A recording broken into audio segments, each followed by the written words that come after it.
Perhaps we need some outside universal threat to make us recognize this common bound. I occasionally think how quickly our differences worldwide would vanish if we were facing an alien threat from outside this world.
Good evening and welcome to Spaced Out Radio tonight. My name is Dave Scott. I got good hair going tonight. I have to because Jessica Jones is here. Yeah, the Cryptid Huntress. I'm so proud of her. She's amazing. And I'm so excited that she is our guest tonight on the show. And we're going to talk monsters for the next couple of hours. Jessica and I both battling colds right now, but that's okay. We're going to get through it. I look stunning. She looks stunning. You're all going to want her ball cap that she's wearing, and we'll get to her momentarily. Let us first say hello to everyone in the chat room tonight. Miriam in the gold medal position. Not bad for a first-time chatter. Robert Lamoth with a silver. Race fan with a bronze medal tonight. Kitty Caddywhack, how are you? Brown Dwarf, Road Flare, Eternity Eternal, and Vanessa are here. Vanessa will be signing autographs after the show. Line up to the left of the studio, if you don't mind, to the left of the studio. Mama Catherine. Mwah! I love you, Mama Catherine. How are you? Good to have you here. Thank you for coming on in. And who else do we have? Necessary Dialogue. Tim Mothman and his goatee, two separate entities. Scott B., how are you? Little Timmy James, he'll be on later on. Scott B. again. And who's next? Mel WD-40 is here lubing us up for tonight's show because you always want to go into a show nice and smooth. You don't want any of that rigidness. It's never comfortable. You got to go in smooth, which is why we lube things up. It gets us through a show. Last night, my throat was hoarse. Why? Because Mel wasn't here to lube it up. That came out wrong, but we're going to accept that. All right. Scrolling on down. Let's see who's next. T-Bone, my man. How are you? Thanks for coming on in. Lee the B, how are you? What's happening? Glenn John McEnroe, the pride of Wimbledon. Number 27 in your program, starting at left wing tonight from Stockholm, Sweden. Lars Janssen. Continuing on. Deidre, my hippie lady from Vancouver Island. How's the Birkenstocks tonight? Millennium, my man. Good to see you. As we continue on with roll call, S. Vermette is back. S. Vermette will be signing autographs after the show as well. Line up to the right of the studio, if you don't mind, to the right of the studio. Tokeland, Noble Patrick, nice to see you both. As we continue on with our roll call, there's Operation Shutdown, Science Melinda, Stephanie Kenny Blankenship. Little Cam over on Twitch, so pumped up for Jessica Jones tonight that he did 1,000 jumping jacks in 18 minutes. Yep, his heart rate is going. Purple-haired Pixie Lara, we love you, my dear. How you doing? And Pam Harris, nice to see you. Matthew Gutka, Amy WC, what's happening? As we continue on with our roll call. That's my boy right there. And Narda Narvaez, how are you? Narvaez. Cool. Narda Narvaez, welcome to SOR Chat. J Truth Seeker, W. David Page, how you guys doing? Hi, Marty Burback and Ozzy. Lil Kilroy, how you doing? Welcome to SOR Chat. Al Garay over on Twitch, leg pressing 800 pounds 300 times in a span of 16 minutes. The guy's legs are jacked for tonight. Michael Fontaine, nice to see you as we continue on. Keith McCormick, good to have you here. And let my coughing begin. That's right. Free your mind, good to see you again. Nelicious, welcome. Let's get the radio side going. Hello and welcome to the radio and podcast side of Spaced Out Radio tonight. My name is Dave Scott. We have Jessica Jones, a cryptid huntress, talking monsters all night long with us. We appreciate her coming on in. We are in roll call right now as we say hello to Richard Hauser, Marty Burback, Brown Dwarf. Nice to see you all. And who's next? River Dog. Nice to have you here. And scrolling on down, Oob to Joe's Maine. You've got big feets. Yeah, you do. You got big feets. Deanna Ann, nice to see you. Walter Sobchak, Mike Rivers, good to have you both here as we are running out of time. Super Crazy, how you doing?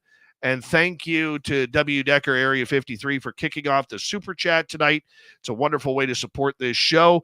Rock and Rory, nice to see you. Put that back, please. And horns up, everybody. Let's rock.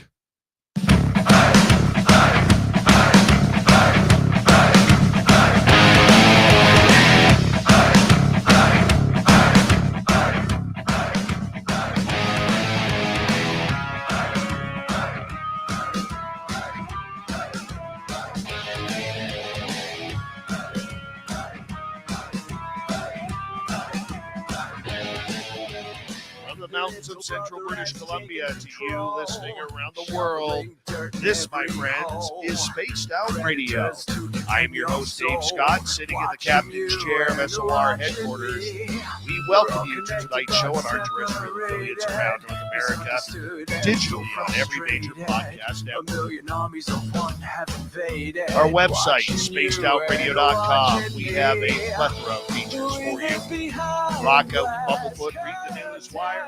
Check out our swag as well. You can follow us on X at Spaced Out Radio, Instagram at Spaced Out Radio Show, and on Patreon in the Space Travelers Club. Tonight's show is brought to you by Chive Charities. Help make the world 10% happier by visiting Chive Charities today. You can find them on our website. We got a great show for you tonight. We're going to talk some monsters here with Jessica Jones, the Cryptid Huntress, coming up momentarily. Then in hour number 3, we have Swamp Dweller with another spooky story. Follow that up. Tim James is going to come in with the UFO report. Our good friend Jessica Jones has arrived. You may remember her on Spaced Out Radio on our YouTube channel as the Cryptid Huntress. She has now grown and flown her wings, using them to glide into the cryptid world, teaching all about what she investigates. She is a paranormal investigator, remote viewer, based out of Georgia. She's an active cryptid field researcher and member of Enigma Research Group, Anomalous Studies and Observation Group, and many, many more. She is somebody who posts a lot of videos about her adventures on her YouTube channel called The Cryptid Huntress, which you definitely have to subscribe for. You know, when she started with us, she was like a couple hundred subscribers. Now she's over 10,000. She's that amazing. She's smart. She's witty. She knows her monsters, and she loves to talk about them. Let's bring her on. Jessica Jones, we don't have video of you, but we do have audio. How you doing, my you? Hey, Dave. I'm not sure what's going on with my camera right now. I'm going to have to figure this out. But yeah, I'm doing great. It's good to be here. Well, I apologize for dragging you on, knowing that you're suffering from the same cold I am, even though there's like 3,800 miles between us. But we got her going. We're here. We're going to talk some monsters. You know, it's been a couple of months since you left our stables to go out on your own, and you're doing amazing. Absolutely amazing. Thank you. Thank you. Yeah, I just switched my my camera. I've got my audio. Do I sound okay? You're I great. had to switch up my whole setup here. Yeah. You're doing great. Thank you, Dave. Yeah, it has been amazing. My numbers are really growing, and my audience is the best in the business. I'm just having a really good time and doing a whole lot of shows. I've upped the number of shows I'm doing every week over on my channel, so I've got 4 live shows a week now, and I'm just having fun. I'm just having a good time. So, but yeah, thanks to Spaced Out Radio and yourself. I learned everything I know from you, Dave. Okay. Oh, you're way too kind. You know, I actually had a lot of people come up to me and Mm. say, "How come Jessica quit? What did you do? What did you do that she quit SOR to go do her own thing? You must have pissed her off somehow." And I'm like, "No, Oh, that was always part of our agreement, you it know?" was. And Yeah. when you were, and I held up my end of the agreement. I taught you how to do all this stuff. And then you just became a rock star in all of this. And look at you now. You're doing Mm. extremely well. I am so proud of you. I Thank really you, am. Dave. I'm so thankful that you're a fabulous friend of mine. You mean the world to me, and there's very few people in this entire industry that I talk very highly of, but you are definitely one of them. You really are. Well, thank you, Dave. I think highly of you too, of course. Okay. You're one of my very favorite people, my most favorites. Okay.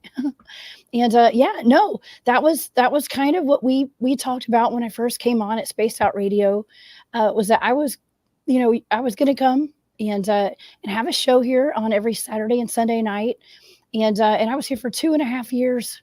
Okay, 2.5 years. That was a pretty good time. Okay, it was a great time, and we had some wonderful shows here, and I had the privilege, first of all, the privilege of being here and having a show on the weekends, but interviewing some of the best guests in the world here at Spaced Out Radio. And I learned a lot. I learned a lot from being here. And yeah, One of the what's up, things that kid? I see your kid. yeah, Hey, he's hanging son. here right now. One of the things that I admire about you is your absolute love and passion for the cryptids, the paranormal, the UFOs, the monsters, and anything weird and strange. And you are absolutely dogged when it comes to a lot of these stories. And you just don't let it go. And you use your remote viewing, you use your intuition, you use your sources in order to gain all Mhm. sorts of information that is out there. We're going to get heavily into that in the next little bit. But I want to ask you, why did you get into this? What was your purpose on devoting your entire life to searching for monsters? Well, I didn't plan on doing this. Okay, this was not my plan. It was just a hobby. Okay, this was just something that I love to do, and it's become my passion, and now it's become my life. Okay, if you would have asked me like 10 years ago if I was going to, or if you had told me that I was going to be a Bigfoot field researcher and I was going to be talking about it to the world on a daily or nightly basis, okay, because I'm not just doing my shows on my channel, I'm going on other people's shows almost every day. Okay, like I'm recording a show, I'm doing something where I'm actually speaking to the world. I'm doing conferences and Bigfoot festivals and dogman hunts now and all sorts of skinwalker investigations. And I would have I would have never thought. I mean, I always would love to have done it, but I didn't know that I was going to actually be doing it. Okay. And so it's a blessing. It really is. But I've had to make a lot of sacrifices to be able to do this too. And so my life it's worth it. Okay. It was totally worth it. And it's because I love what I do and I love the people. Okay. And I think and I know there's like, listen, I'm not loved by everybody, Dave. You know that. You know that. Um, and it doesn't really matter, okay, because I'm doing what I love, and love me or hate me, I'm doing what I love, and I am doing the research. I'm actually a field researcher first, and then I do the podcast and the live shows second. Okay, even though I'm dedicated to the live shows right now, I'm still out in the field almost on a weekly basis. I'm out in the field doing the hardcore research. So yeah, I'm doing it because I love it. That's the answer right there. One thing that you have in common, and I'm saying this because even though our radio audience can't see, my 11-year-old son is right beside me while we're recording this, but you also take your son out into the field with you to get him that experience and that guidance. What's that like for you to bring the most important person in your world out into the field with you? It's fun. It's a lot of fun. Now, when I bring my son out into the field, I don't take him on the hardcore like research and investigation trips that we take. He goes when we're just going camping for the most part, but we still do a little bit of research when he's there. But I don't take him out to the dangerous situations that I put myself in out there. And I usually sleep in my truck when I'm with him, where we can actually make a pallet in the back and lock the doors. Okay. And we're like in somewhere that's very safe. He loves it. He loves it. He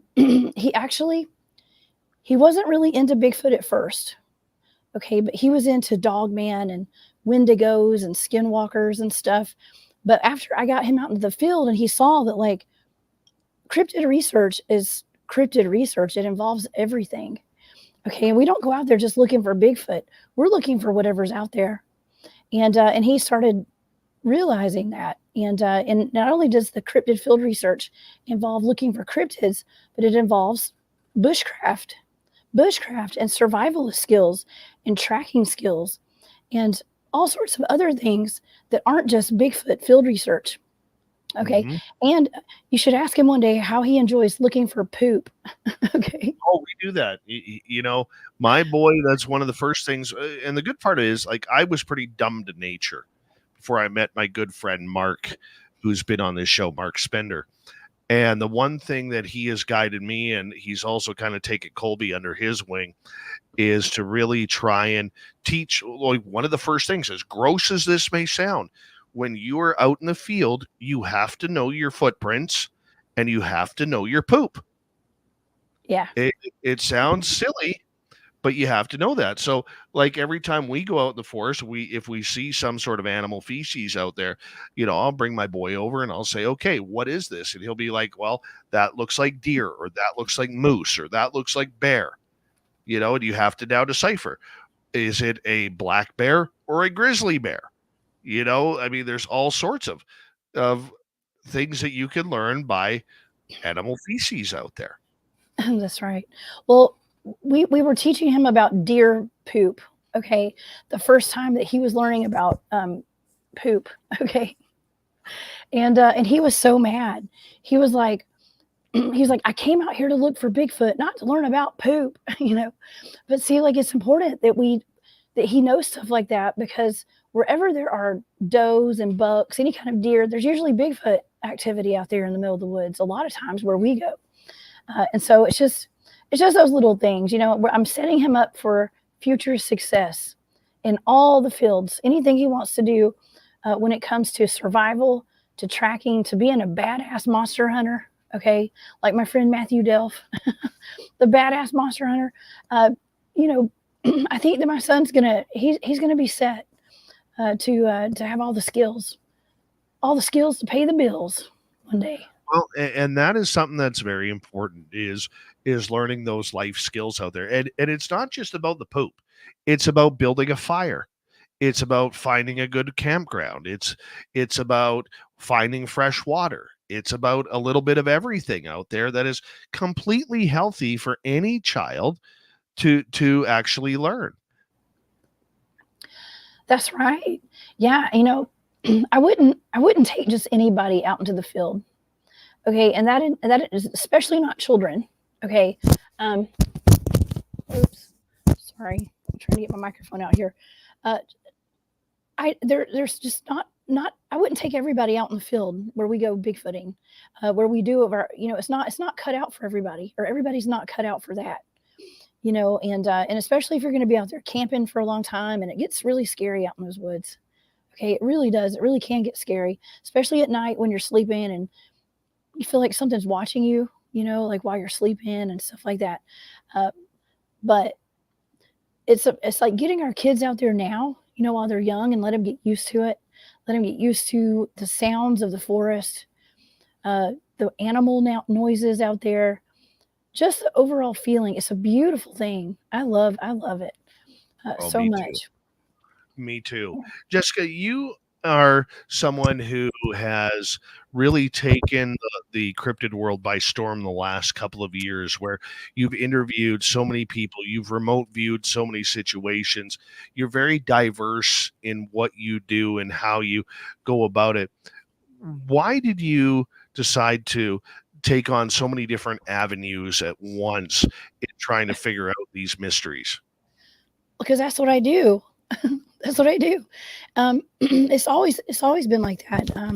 My team, actually, my first team, Enigma Research Group, we're out there in the field having Bigfoot activity. When we're out there, we're actually a Bigfoot field research group. But when we're out there looking for Bigfoot, we were having UFO activity. We were having ET activity, all sorts of different cryptids and stuff that we didn't know what it was going on out there. And so the head of our team eventually taught us remote viewing. Okay, so to say that our team is armed with all the tools we need out in the field is kind of an understatement. I mean, we've got the A team of cryptid researchers. I'm actually on 4 different research teams now, Dave. I'm on 4. And I'm very active. One of my newer team actually is Cryptid Warfare Operators, and they're based out of Tennessee. I'm down here in Georgia, but we've done a couple. I've done a couple of hunts with them so far, and we're having a really good time. I mean, everybody has a really interesting. Everybody's got skill sets and stuff, and everybody's very diverse. And we've always taught each other like what we know, and so that's what keeps me more diverse and more interested in everything, because I have a very open mind about what all's going on in the field, the kind of cryptids we're researching. And I've been given a lot of remote viewing targets, like blind coordinate remote viewing targets of very interesting things, cryptid attacks, alleged and potential like dogman attacks and stuff like that. And the places that I go investigate, I'm able to get the coordinates to those areas and like do remote viewing on those areas as well. So we're pretty, like I said, we're pretty diverse, and that's why I'm so diverse when it comes to doing these shows and putting the information out there, because I want to share what I know with the world. Okay, and I know my teams, like 2 of my teams are very private. The other 2 are kind of more open about our research. So I can talk about everything that we do with those teams if I want, for the most part. So I want to share whatever I can with you guys.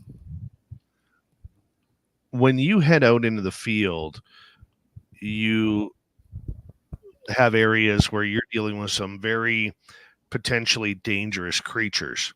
Never mind the wild animals. We're talking the cryptids, the dogmen, and whatever else may be out there, even some rogue Bigfoot type thing. Okay, but safety is always the biggest concern for all of this. Why do you put yourself in those ways? And please also answer that, and then I'll ask you the follow-up.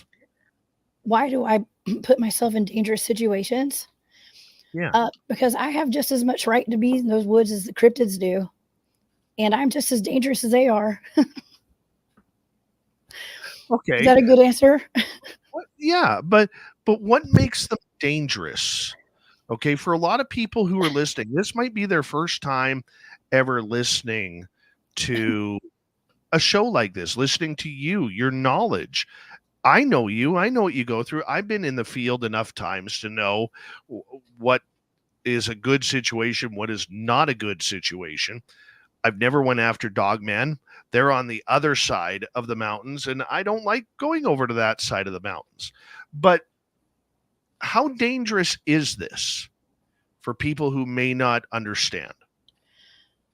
It's dangerous. It is dangerous, very dangerous. It is, but I never go out alone. I have I have 4 fantastic teams, and we all trust each other with our lives, and we would protect each other. We would, I'll be blunt, like we would die for each other out there, and we all have a quest to know the truth about stuff and to experience these things for ourselves. And so that's why we're out there. And I do it because I want the full experience of this life. I mean, I feel like I'm protected in lots of ways. Okay. And I've don't have the fear inside of me. I've lost the fear when it comes to being out in the field. Now, fear is important. We should all recognize when something scares us. That's our body taking us out of harm's way. Okay. Now, I'm not going to say I've never been scared. I've had some very, very, very crazy experiences out in the field. And there have been nights where I did not sleep at all when I'm out in the field. When I've been screamed at in base camp by something that wasn't a human or an animal. I have had rocks thrown at me. I've had acorns and rocks pelted at my tent all night. I've had orbs floating in my tent in the middle of the night. I've slept in a hammock in the middle of the woods with dogmen all around us and stuff. I mean, there's all sorts of situations. Yeah, I put myself in these really crazy situations, but I'm not going to say I'm a professional because I'm not an expert, but I do it a lot. And it's because I have a really good team with me at all times, and I don't do it alone. See, when we were in the forest earlier this year, and we ended up getting chased out and stalked by the Bigfoot in that area, there was something very, very, I'm not going to say ominous about it that time, but there was something that was slightly off. Like you could tell we upset them somehow, that we had overstayed our welcome. I'm not scared of the Bigfoot, but I do have that healthy respect that if they tell me that it's time to go, it's time to go. And yeah, how do you, we got 2.5 minutes before we have to go to break. How do you deal with that situation? Oh yeah, I have a healthy dose of respect for the critters out there. Call them critters. I have a healthy dose of respect, and if I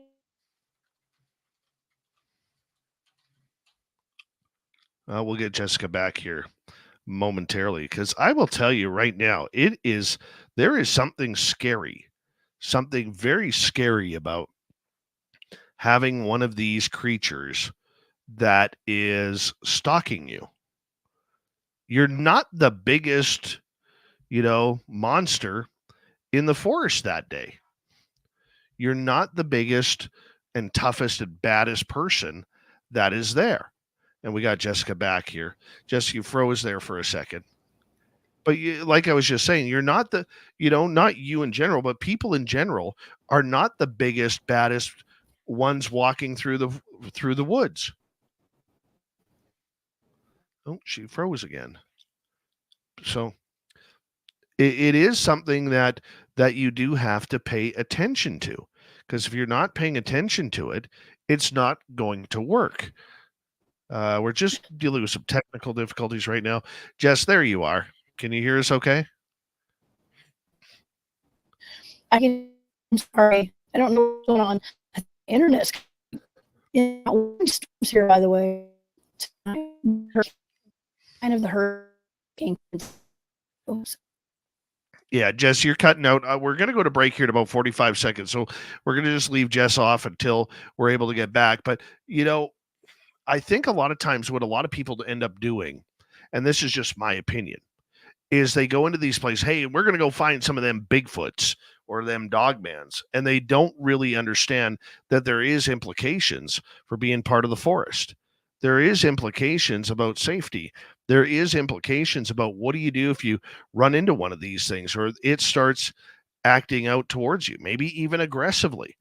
If you shoot at it, if you're armed, does it do something that is a little bit dangerous for you? These are all things that we need to keep in mind when we're going out in the forest. We have Jessica Jones, the cryptid huntress, on the show tonight on Spaced Out Radio. We're going to get more into her encounters, her stories, and the amazing experiences that she has heard over the years broadcasting the Cryptid Hunters on YouTube. Spaced Out Radio continues with the second half hour right after this. Everybody, stay tuned.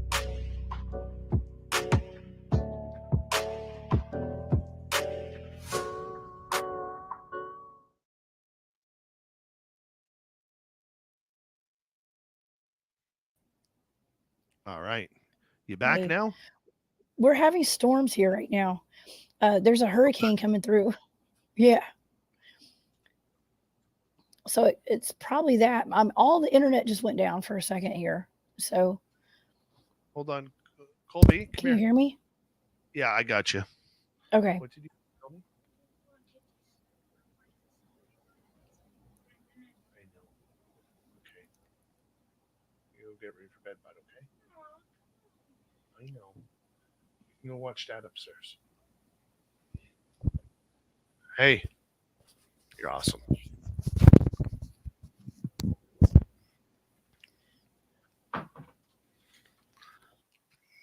He wants to be a part of it so bad. He's going to have his own show here soon.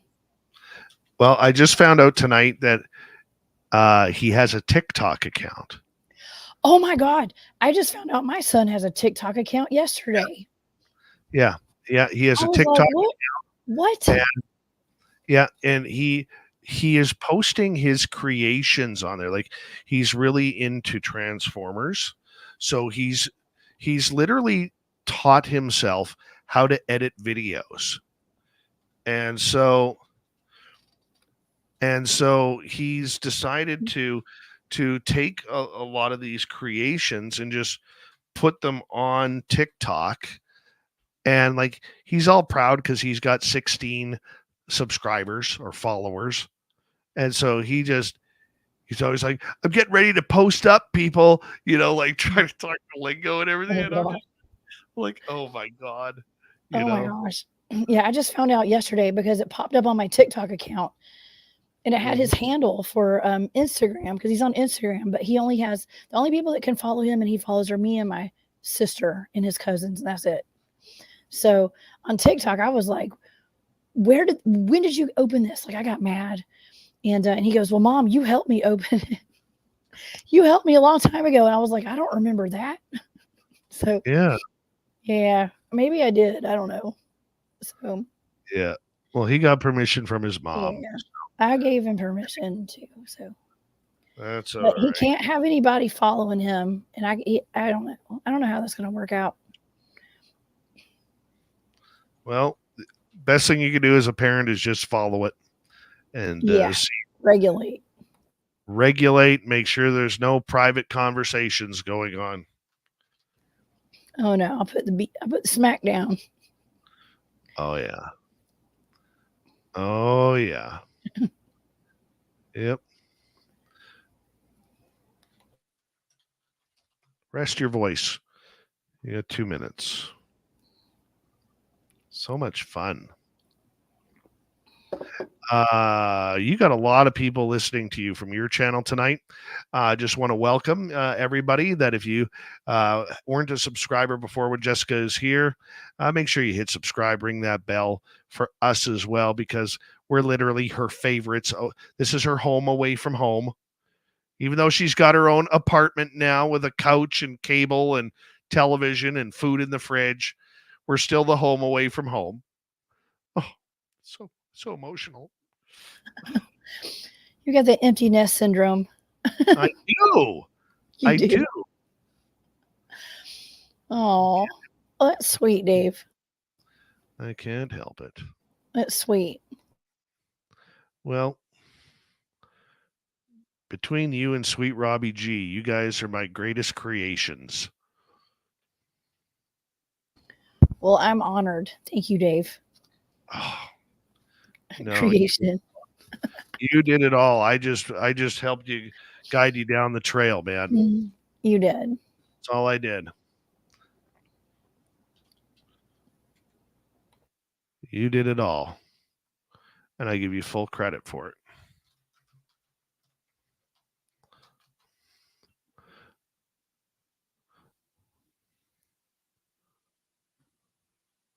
I'm so sick of eating soup. Gosh, I could use some soup right now. My throat, I'm actually speaking pretty well today. Earlier today, I had a show this afternoon. Shout out to everybody who's from my channel over here. Thank you all for joining me today. We talked about melon heads today, Dave. The melon heads. That was wild. But yeah, I was having a hard time talking.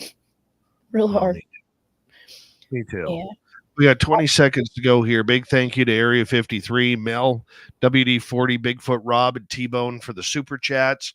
Greatly appreciate the love. Don't forget you can shop at our Spaced Out Radio store. We do not have ugly swag, people. No ugly swag. So make sure you go check it on out. And here we go, everyone.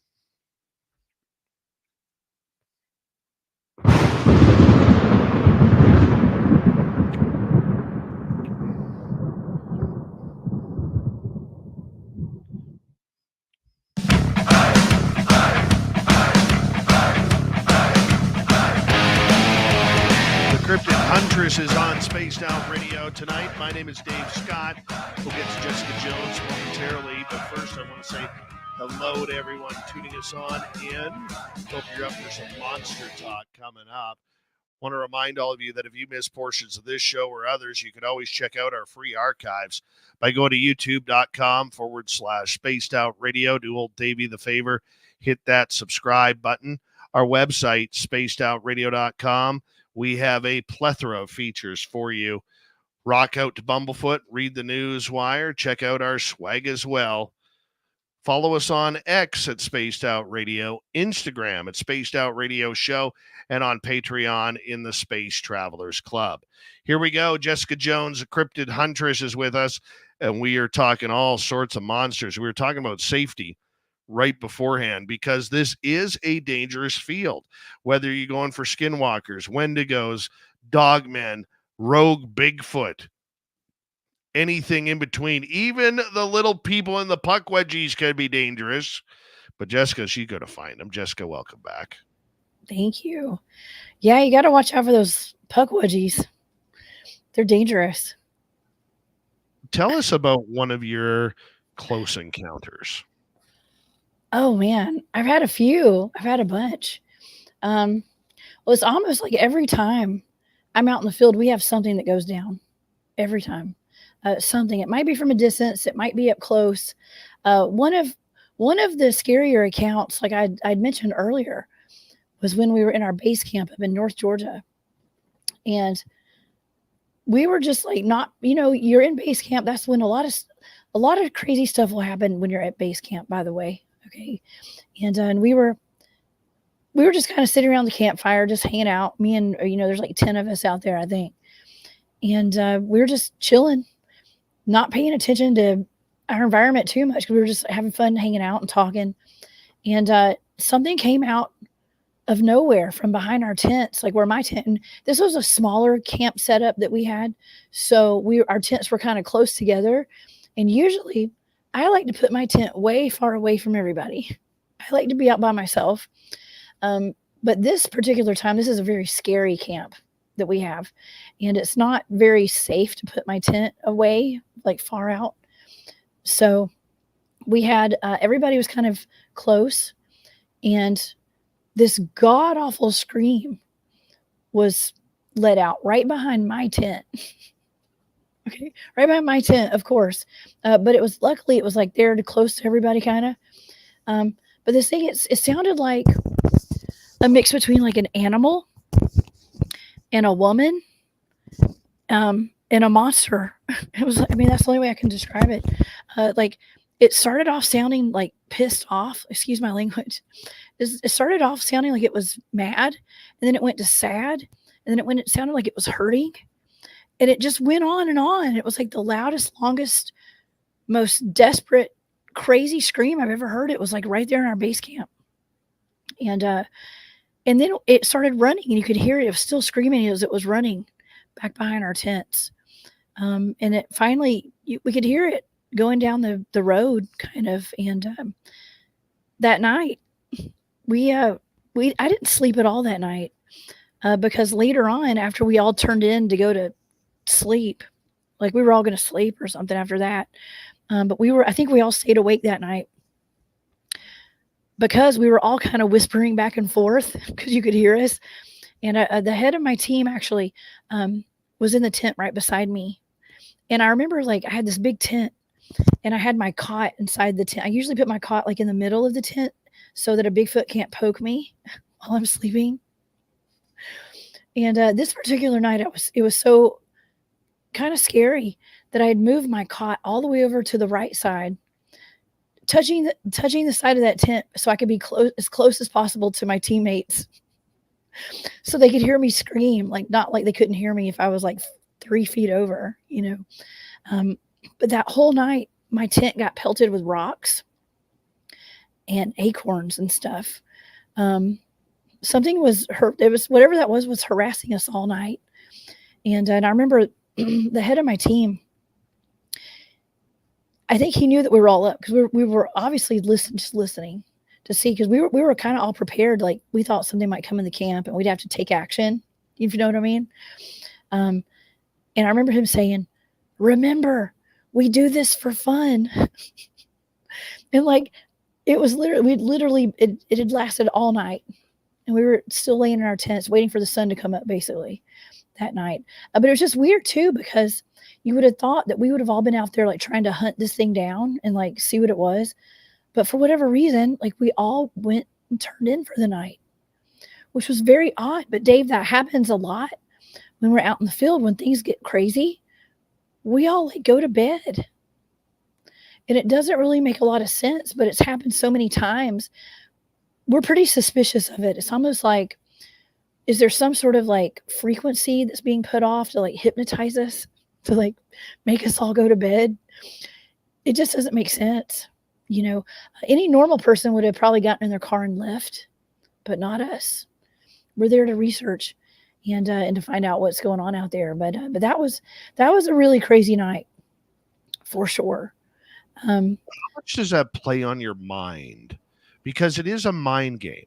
You know, I know when we got forced out of the forest in July or in June. Yeah, I guess it would have been July. No, it was June 30th, pardon me. It followed us. It followed us when we got into our vehicles and left. It shrieked 2 really loud, high-pitched whistles as we were leaving. Like, it followed us. And I will tell you, just talking about it gives me goosebumps, because you're in an uncontrolled environment. They have all the power. Yes, you may be carrying, some sort of protection of some kind, but we really don't know if it's going to drop them. We really don't know if it's going to do anything to them. And maybe it just really upsets them, and they decide that, they don't want to play nice anymore. Oh yeah, there's always that possibility. Always. That's why I have a healthy dose of respect for everything that's out there in the field. You just don't know. And I mean, that's the big thing. That's where your team comes into play, right? We're all out there protecting each other and having each other's backs. If anything were to go down, we have a game plan. Okay, when things happen, like we've been going out there enough to where we have like protocols and stuff. Okay, and those are important to have if you're out there doing the research, because not only are we dealing with cryptids, we're dealing with potential portals and all the missing people that are leaving our national parks without a trace. And I actually kind of worry about that more than I worry about the cryptids. It's just disappearing and never being seen again from out there. What do you think that is? Do you think it's rogue people kidnapping? Do you think it's portals? Do you think it's slipping into different dimensions? Aliens, maybe? Well, that's interesting you asked, because Barry Littleton gave me that as a blind remote viewing target. All the missing people in those clusters in our national parks. He gave me that as a blind remote viewing target, and it ended up being more targets because I kept going deeper and deeper into it. As a matter of fact, after I did that, I got really sick because it took so much of my energy out of me. I thought, when he asked me what I thought that I was remote viewing when I got done with the first session, He said, "What do you think that was?"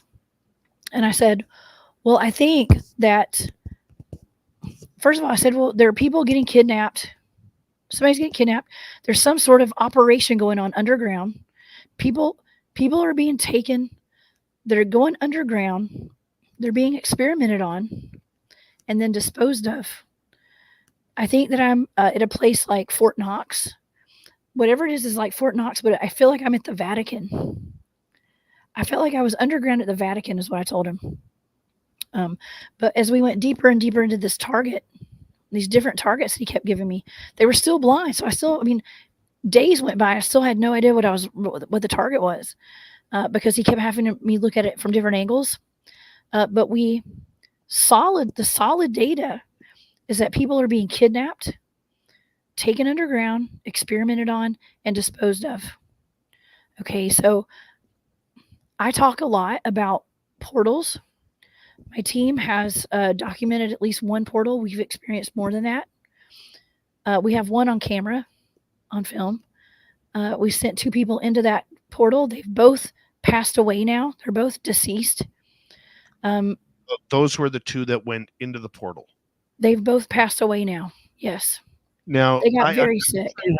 I asked Trey Hudson about that because Trey had told us a couple months ago when he was on the show about that. Do you think that is directly related to them walking into that portal?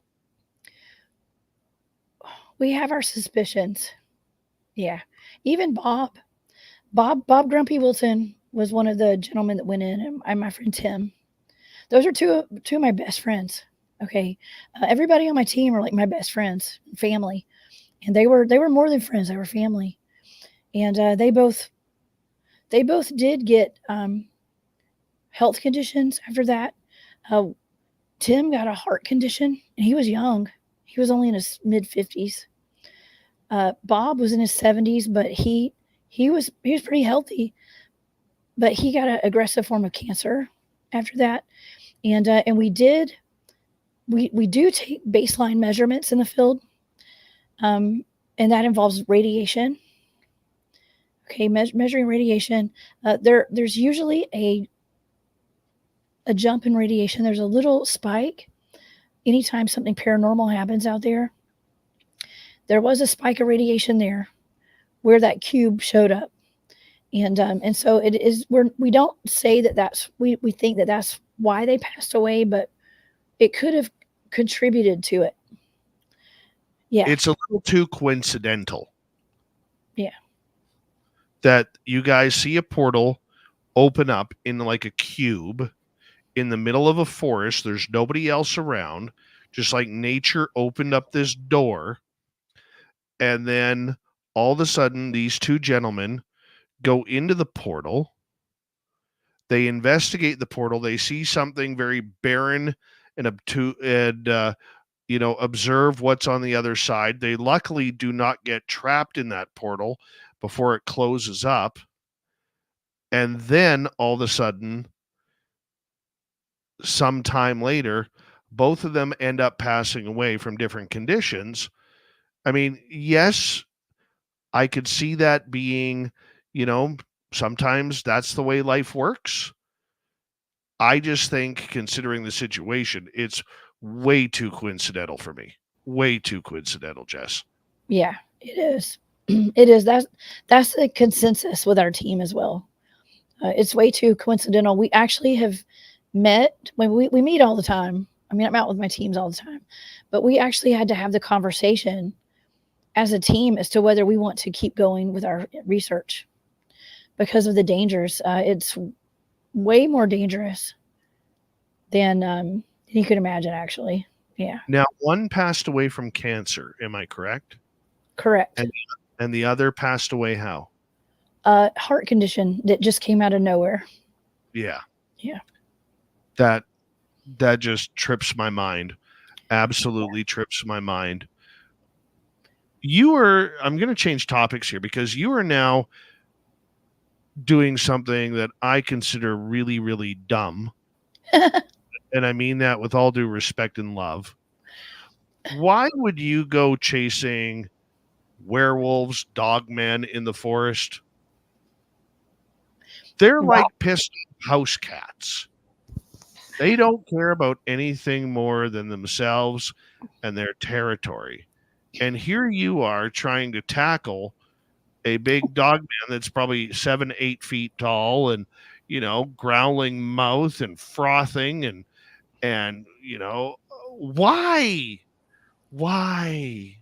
Because I want to. Because I want to, because I'm getting all of these reports, these eyewitness accounts. Okay, well, this is what I do. I'm the cryptid huntress. I mean, I signed up for the wild and crazy package this lifetime, Dave. Okay, like I'm here to experience everything life has to offer, and that involves dogmen and skinwalkers. Okay, and so I'm out there. If people are reporting them, I want to see it for myself. Okay, I do. There's people out there that don't believe in dogmen and stuff. Okay, and I mean, I gotta admit, some of the stories I've heard are pretty fantastical. Okay, and not to say I don't believe everybody's stories. Okay, but there's just so many, and it's like some people just talk about dogman attacks all the time. I don't think that they're attacking people all the time. Okay, and I know they sound a little more violent than Bigfoots. If you listen to some of those YouTube channels out there and stuff. So I don't think it's like that though. I don't but I wanted to see. Okay, I want to see for myself. And the majority of reports that I take, the people that come on my shows, they have not been attacked by a dogman. Okay, they have had an encounter where they saw one face to face. It didn't do anything to harm them at all. Okay, but I have remote viewed a case or two where people were attacked by dogmen, and I did watch it. I saw it remote viewing, so I know it happens. But I just want to see it for myself, and that's why, Dave. Why wouldn't I? See, I don't think that I would want to do that. Now, I know there are dogmen in my area. And there seems to be a real line drawn in the forest, if I could use that pun, where on the west side of the highway, it's all Bigfoot. And on the east side, it's a combination of dogmen and Bigfoot. And I know First Nations people around here who have had interactions with the dogmen. And they're petrified of them. I mean, when you get a werewolf-like creature, I mean, let's call it, just for the sake, I know they're different, so I don't need a bunch of people listening and, oh, they're different. You're an idiot for not doing that. But for the people out in Radio Land who may not understand what these creatures are, they're like a werewolf without a man or a woman, at the sign of a full moon, ripping their clothes off and changing into this aberration. These are real creatures that are running around on hind legs or four legs, walking like human, almost like a human-like torso, 7, 8 feet tall, extremely aggressive. I mean, we're not dealing with something that's just a cute little Ewok looking thing here. Dang, Dave, you're making me sound like a badass. You are. I wouldn't do it. I stay away from those areas. Oh man, we run to those areas, and and it's actually okay. So we've taken dogman reports out of Georgia and some of the places that I research. We do have dogman sightings down in at least at pretty much all the places that I research. Okay, and we found some interesting tracks at one of the places that I frequent. But with the new team that I'm on, Cryptid Warfare Operators. Okay, y'all go check them out on YouTube too, please. Drewski and all those guys. We take reports of people who are being stalked by things like dogmen that have seen them, have been camping, and were surrounded by what they believe to be dogmen in their camp and thought they were not going to live through the night. Okay, things like that. That's where we go. Okay, I actually, the last trip I went on the dogman hunt in Alabama, we hiked in over 5 miles with nothing but stuff on our backs, and we set up camp in the middle of the woods where this guy, one of the guys on our team, actually, him and his dad and his nephew, They're all Marines, big dudes. Okay.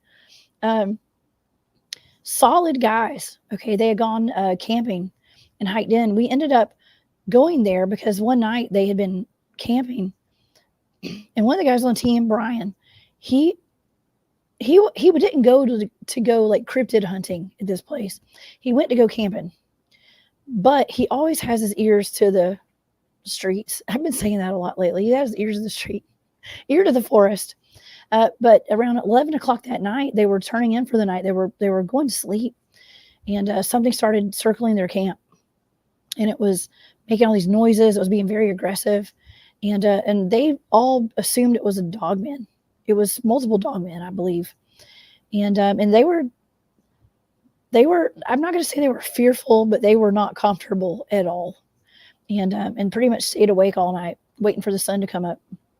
And they hiked out of there as soon as they could, because when you hike into a forest like that, 5-6 miles, you're not just going to run out, okay, in the middle of the night easily and find your way back. Not as deep as they were. So we got the team together. There were 5 of us actually that went, and it was Brian and his dad, and then 3 of us, 2 of the guys and myself. So there were 5 of us, and we ended up hiking in. And this is in Alabama. Dave, I got to tell you, the coolest thing happened when we got there, because we were going to hike in hammock camp, and like set up small tents and stuff, like bivouacking is what we call it. And when we got there, there's some hiking trails. This is actually in a national forest. And in this, we're all like unloading the vehicles. I drove a long way to get there. We all kind of drove. It's kind of like a halfway point for the guys in Tennessee and myself. It was like a 2.5, 3 hour drive for me. And so we got there, we were kind of unloading our stuff, and it was like 150 degrees outside. It was so hot that day. And this man came hiking out of the woods, and he was holding a big rock, and he had a brush in his hand too, as he's holding this rock. And he walked up to those guys, and he was like, "Hey, do y'all know about dragons?" And I heard the guys were like, "Yeah, we know about dragons. What's up with dragons?" He's like, "Oh, there's a dragon right here on this trail." And they I think they kind of dismissed it, and we're kind of like, "Oh, that's cool, whatever."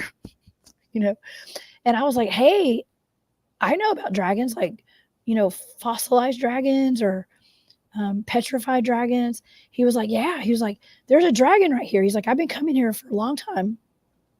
My wife walks these trails, and if you walk down this way, you go this far, and you turn here," he's like, "you're going to walk right over the dragon's wing." And he said, "This is a petrified dragon." He said, "and this is part of its wing." And he held up that big piece of rock. It was a big stone, and it was smooth, and it had like waves on it. I remember it being wavy. It was a big stone, and he had the brush. He said that he goes out there and he cleans this dragon off all the time. Every time he comes out there, he goes and brushes all the leaves and stuff off of it so you could see it better. And so I thought, good Lord. I was like, what are the odds of me going on a dogman hunt where my life is in danger? Okay. And I get out here, and the first thing we encounter is a man showing us a dragon on the trail. Now, when we started hiking into the woods, we were actually off the trail, but we had to go down that piece of a trail to go off the trail where we were going. And sure enough, he met us over there, and it looked just like a dragon. The whole hill, the dragon's body made up that landmass right there. It was like the hill. You could see that the head, the body, the tail actually like curved around. It looked just like a dragon's tail. And then sure enough, the wing went all the way from the top, and it draped down the bottom of the hill. And we walked right over the wing of that dragon. No way. I swear. That is kind of cool. A petrified dragon in the middle of the forest. That is amazing. Jessica, I'm going to get you to hold on right there, because we are going to go to break here at the top of the hour. Jessica Jones is our guest tonight on Spaced Out Radio. And when we return with Jessica, we're going to get into more weird cryptid stories, the monsters that she chases. We could talk hours with her. We'll have to bring her back on to talk about remote viewing, very, very soon because I love that topic as well. You can find her YouTube channel and all of her social media. All you got to do is type in the Cryptid Huntress. Real simple, the Cryptid Huntress, Jessica Jones. My name is Dave Scott. This is Spaced Out Radio, and we will be right back with hour 2 right around the corner.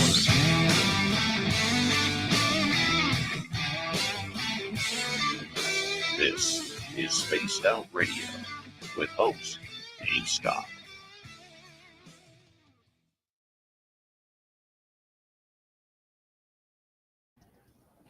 All right, we are clear.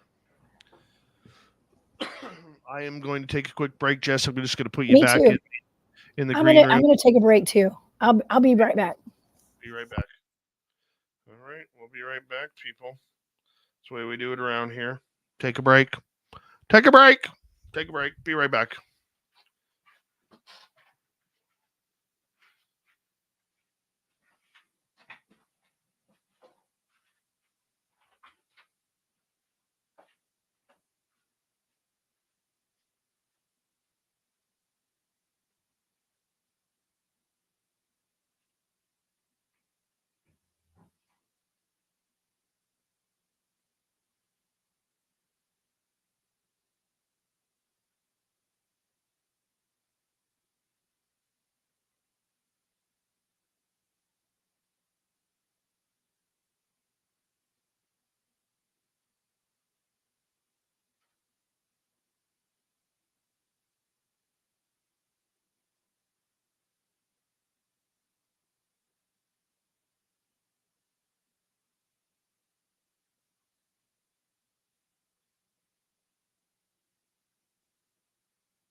All right. Good to have you here. All right. That's not what I wanted. We'll hide that for right now. Bunch of questions coming in, which is good.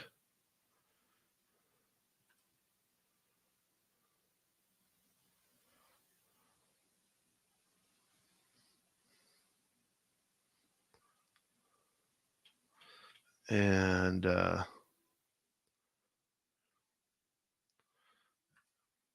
thank you tonight for our super chatters, Richard, Area 53, Mel, WD40, Bigfoot Rob, and T-Bone. Very much appreciate the love and support, everybody.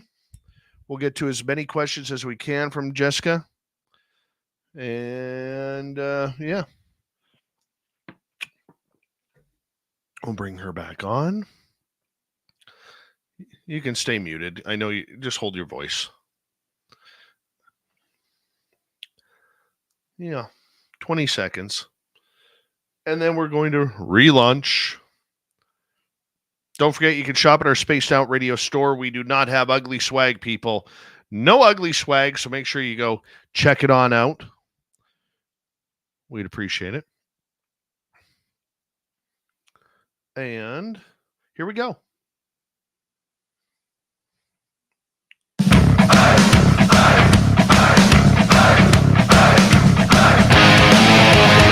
Here we go with the second hour of Spaced Out Radio tonight. My name is Dave Scott.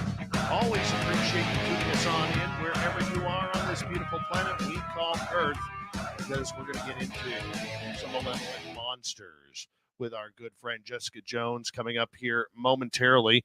But first, want to remind all of you, actually, no, I'll remind you later. I do want to say hello to everyone listening in on our terrestrial affiliates around North America, digitally on every major podcast network. Our website, spacedoutradio.com, we have a plethora of features for you. Rock out to Bumblefoot, read the news wire, check out our swag as well. Follow us on X at Spaced Out Radio, Instagram at Spaced Out Radio Show, and on Patreon in the Space Travelers Club. The Desert Clam has set the password for tonight in the SOR Space Travelers Club. Malevolent. Malevolent is your password. Use it wisely, Space Travelers, as the Clam sets the password each and every night right here on Spaced Out Radio. All right, we bring in Jessica Jones, a cryptid huntress, in for you. She's on every social media network under the Cryptid Huntress. So make sure you go subscribe to her YouTube channel because it's a good one. She's live like 4 days a week. Yeah. Jessica, welcome back. Thank you, Dave. I'm so glad to be here tonight. Me too. I love it when you're here. I do. I got a question for you. What do you think is the most malevolent creatures out there? I would have to say something like the Wendigo would be pretty malevolent. Okay, any kind of cannibalistic type of an animal, or they're not even animals. They're not animals, but things that aren't easy to unalive. Okay, stuff like that. Okay, I know it sounds terrible, but a lot of people find comfort in knowing that you could shoot something if it tried to attack you, but there are things that are supernatural. Okay, I speak from experience. There's things that are supernatural that you don't have a lot of control over. And let me tell you something. One of the more unnerving things that I've encountered are ETs, aliens. Okay, and they have a way of hypnotizing you, and like you can't do a whole lot when ET's involved. Okay, so it depends on your level of fear. Okay, it depends on the fear factor as to what. But me personally, I would say something like I'd say like a Wendigo. That's going to be my go-to. Or like I've said the S-Walker word too much tonight. I know I'm only supposed to say it like 3 times max, and I've already used those up. So the S-Walker, if you know what I mean. Those are pretty scary too, actually. That could probably do some damage. Of course, Bigfoot and Dogman, they can do damage, Dave. You know that. But see, there's just something about cryptids and, whatever these things are, that it's very mysterious. I guess that's why I am going out and chasing dogmen and skinwalkers. Oops, I said it again. But the mystery. Well, it is kind of one of those weird things that we seem to go through. It is Yeah. one of those weird creatures that we tend to, think only nightmares and creepypasta stories are made out of. How do you try and track down a skinwalker or a wendigo? It's funny you ask. I just went on I hate saying it, an S-Walker investigation last year. And that was really creepy. That was very creepy. We got a notification. I got a call, a message from a young lady up in Tennessee who had just moved into a brand new property with her husband. They had not even seen the house that they were buying. They just bought it. And they knew that it was on 500 acres of land. They knew there was a cave on the property. They didn't realize the cave was like 20, 30 feet from their back door. The entrance was right there. And they immediately started having like activity when they got there. She said the cave was super creepy. And she would set up recorders out at the mouth of that cave, and it would pick up voices and stuff. So just super creepy place. She had chickens out there, and they were in a chicken coop, and the chickens started going missing. Those were her babies. Okay. And something was actually coming up and taking her chickens. So she set up cameras all around her house. She started picking up figures like slinking around her yard and like lurking around. One of them looked like a dogman. Others looked more like Sasquatch type of creatures. But whenever her chickens would go missing, she would notice that her cameras would be moved. Okay, like during the night before the chickens were taken, something would go up to, and the ceiling, like the roof on her house where the cameras were, was pretty high. But something was going up there and just slightly moving it where the camera wasn't pointed at her chickens. But anyways, this S-Walker part is that she was doing some history on her home when she was having all this activity going on there, and found out that her property where she lived belonged to the Choctaw Indians. Okay, the Native American Choctaw. And at some point, that cave behind her house had contained a bunch of S-Walkers. Okay, because a shaman came out because they had a really big problem with a bunch of S-Walkers roaming around the area. He banished all of those S-Walkers into that cave right in her backyard. That's the story that went. And super, super scary, little haunted, paranormal activity and cryptid activity. Actually, the people who lived across the street from her had been seeing something that was running through their field. It was either a dogman or a Bigfoot. And they just packed up and left one night. They just packed up and left because of the activity that was going on there. So what did we do? We got the team together and we went and spent a weekend up there.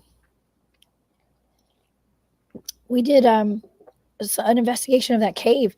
And Dave, before I went, I actually consulted with my good friend, William Nighthawk. Okay. He is Native American shaman, medicine man, because I was unsure of exactly how to go about this investigation, because I have to get all the intel first. Before we go, we have to, we always have like ops, we call them ops orders. Okay. Like we are very thorough. We don't just go out there and pack up and just go to an investigation. We do major research on all the areas, the land, the people who live there, the activity that's going on. We do big time investigations before we go. On top of that, I usually do a remote viewing target or more, a couple before we go to get a feeling of what's going on in the property there. But I consulted with him, and he asked me not to disclose everything he told me. It is, a lot of this stuff is not for public consumption, but I can't tell you the things that he advised me and my team to do was very much like hunting vampires. Okay, so we had to actually prepare almost like we were going to go hunt vampires in that cave. And let me tell you, Dave, that was scary. That was a little scary. We had to take some serious precautions. And the guys that I go out there with Cryptid Warfare are very religious. Okay, just very good, devout Christians. Okay, it's a spiritual war. Okay, and that's kind of how a lot of those guys got into this, like Drewski especially. You should definitely have Drew on your show sometime, Dave. I'll send him over. Yeah, he takes us seriously, and all the guys, and myself included, we all know this is not just a physical thing that we're dealing with out there; it's spiritual as well. Okay, and so if any team is ready to go out there and go hunt some S-walkers, it was them. It was us, and so we did it. We did a thorough investigation of that cave. Man, I'm not a big fan of caves. I'm just not. There's too many things. As a matter of fact, the guys actually got a video. They got way farther back in the cave than I went. And they were strapped up with ropes and all that. And were having to climb up and down and through these little crevices. And I only went so far. Okay. I went far enough into there. But they encountered what they believe was a pale crawler in the back of that cave. And the cave went on for miles. It went all through Tennessee, I'm sure. But there's a lot more in those caves than people would even fathom. No skinwalkers, though. You have labeled, I'll say it, skinwalkers twice or a number of times as S-walkers tonight. Yeah. For people who may not understand the ramifications of continuously saying that word, why should we be fearful? Well, see, I never was fearful of it, and I'm not fearful. I'm trying to do it out of respect. Okay, because there are people who take this very seriously, including myself. I do take it very seriously. But there are people who a lot of people believe that if you say it too many times, it will get their attention and you will start getting targeted by them.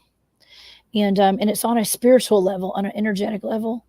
Okay, so be careful. It's almost like going to the mirror and saying Bloody Mary 3 times or Candyman or something, but worse. Okay, like way worse.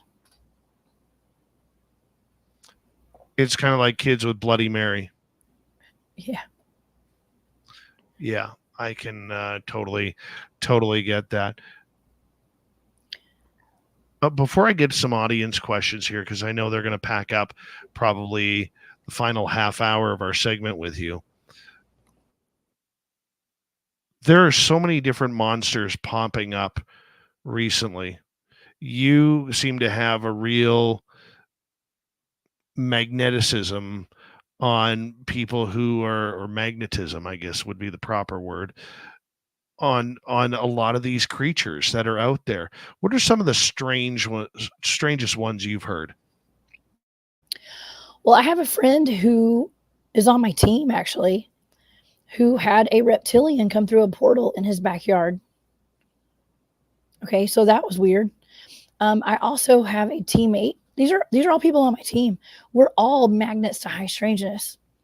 So that was David Pardue. He's been on my show. He's a good friend of mine out of North Carolina. That was a reptilian in his backyard, and he has pictures of it and everything. Another teammate of mine, Don Tart, he has a video from a camera on his property. It's at his front gate, or like the front driveway of his house, of a pale crawler walking right there on his property. He also has a lot of Bigfoot activity out there as well. So yeah, also David, actually the same David who has the reptilian in his backyard, he has videos of little people in the forest up in North Carolina. Really? Too.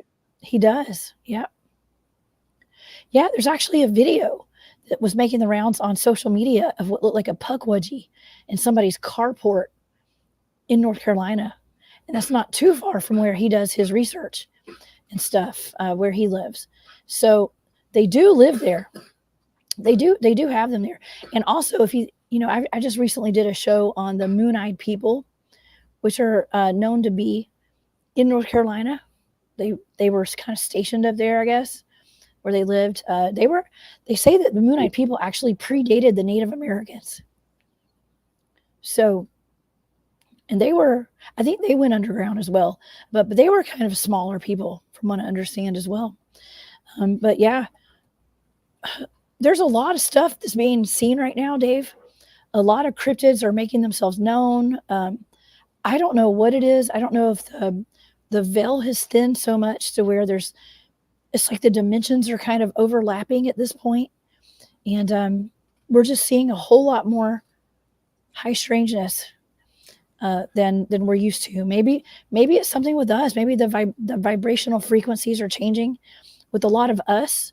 The vibrations are raising, like we're becoming more aware. They did say that 2020 was the year of sight. And I think that includes being able to see things like these cryptids and stuff. Because yeah, there are, if you do follow like TikTok and all the social media sites, there are a lot of really strange creatures that are making the rounds on all these videos. Now, AI is a whole other monster. Okay. AI is making it difficult to tell like what's real and what's not on some of those videos. So that's an issue for a lot of us cryptid field researchers when we're out there, not field researchers, but people that have podcasts and stuff. I think it's a little more difficult. So I kind of, a lot of times at this point, I have to assume a lot of what I'm watching is AI, but it may not be. Yeah. I trust people like David Pardue, like the guys on my team. They take that footage themselves. They spend hours and hours out in the field getting footage and stuff. And so, and my friend Kristen, you've had Kristen on your show, Kristen Payton. She's gotten some great videos of Bigfoots on her thermal. She's the one that videoed the portal. Okay. So I trust the people that I do research with when they have videos, they have real experiences. They've got the proof of it. They don't always show it to the public, but I have gotten them on my show. So if they come on my show, they do show it. They show what they got. I'm not saying they go on other people's shows very often, but they'll come on mine. So I do have a nice little advantage there, having my teammates coming on and sharing what they know with the world. Do you think that a lot of these creatures are being seen now because more people have cameras out in the field? Well, yeah, of course. Well, I don't know, because a lot of times when you have a camera, they don't show themselves. That's always been my experience. When we're out in the field, I try not to take a lot of equipment, because if I want to have a Bigfoot experience, the less equipment and electronics and digital electronics that you have, the less you have, the more likely you will have an experience. The more you have, the less likely of an experience you're going to have. That's been my personal experience. It doesn't mean that that's the same for everybody, but it's just like people say, well, you're not going to have a Bigfoot experience if you're carrying a firearm. Well, I disagree with that too. So, because we've had just as many with those of us who do carry firearms. So I think it's just all about your intention too. I think intention has a lot to do with that. And when I go out there with a pure heart, I'm not out here to hurt anybody. I'm not out here to hurt anything. But if something hurts me, I will hurt it back. I apologize for the coughing. It's okay. My kid's coughing in his sleep over here. He's in here too. I know. Just when you think you're over it. Colds. Just when you think you're over it, you get hooked back in there. And I got you go through those coughing sprees where all of a sudden your eyes get all watery. That's where I am right now. Oh, I know it all too well. I've got a raspy voice tonight. I feel like I got a frog in my throat. We got 4 minutes to go before we got to go to break at the bottom of the hour.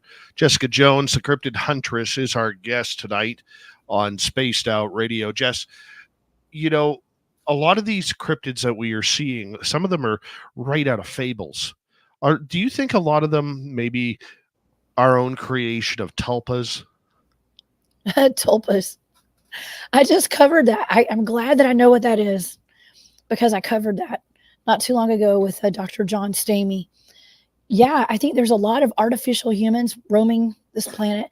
I think there's clones of cryptids and people and cryptids.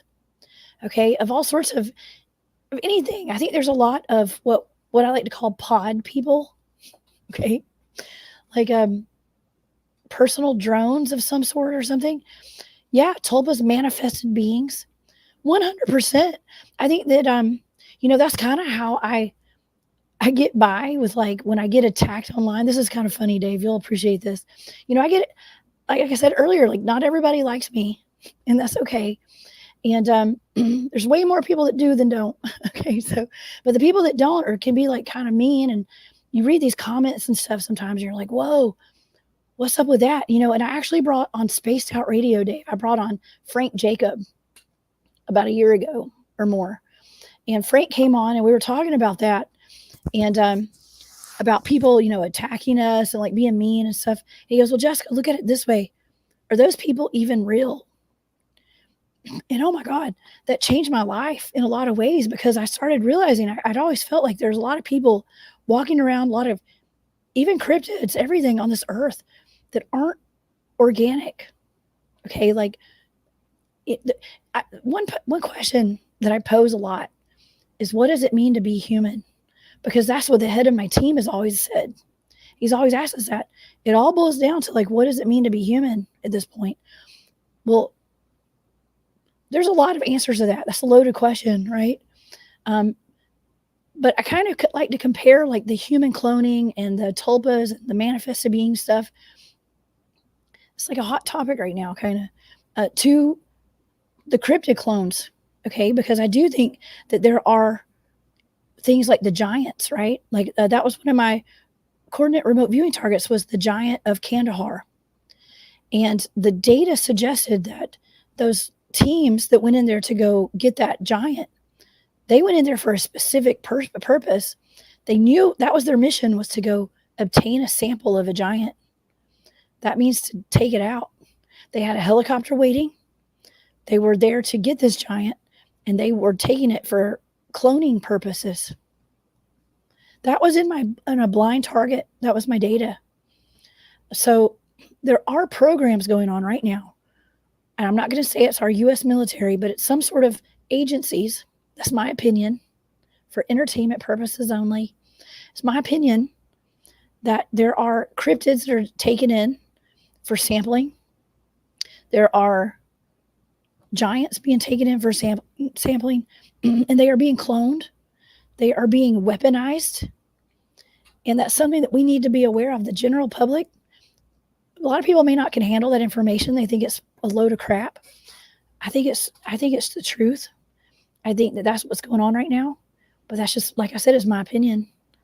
But I've just put together too much data with all these blind targets. And then the boots on the ground field research that I'm doing with my teams, the stories that I'm sharing, people are sharing with me, the people that I'm interviewing. I interview a lot of people.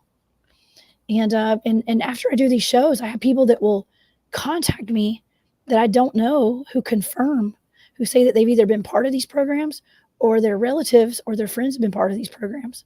And they confirm my data. That's just scary. That's just absolutely scary when you think it goes that far down the rabbit hole.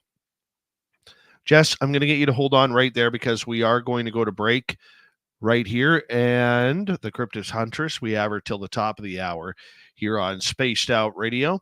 When we return, we're going to get some audience questions. I know there's a lot of them packed up. If you're in our chat room, put them in capital letters. We'll try and get them to Jessica as soon as possible.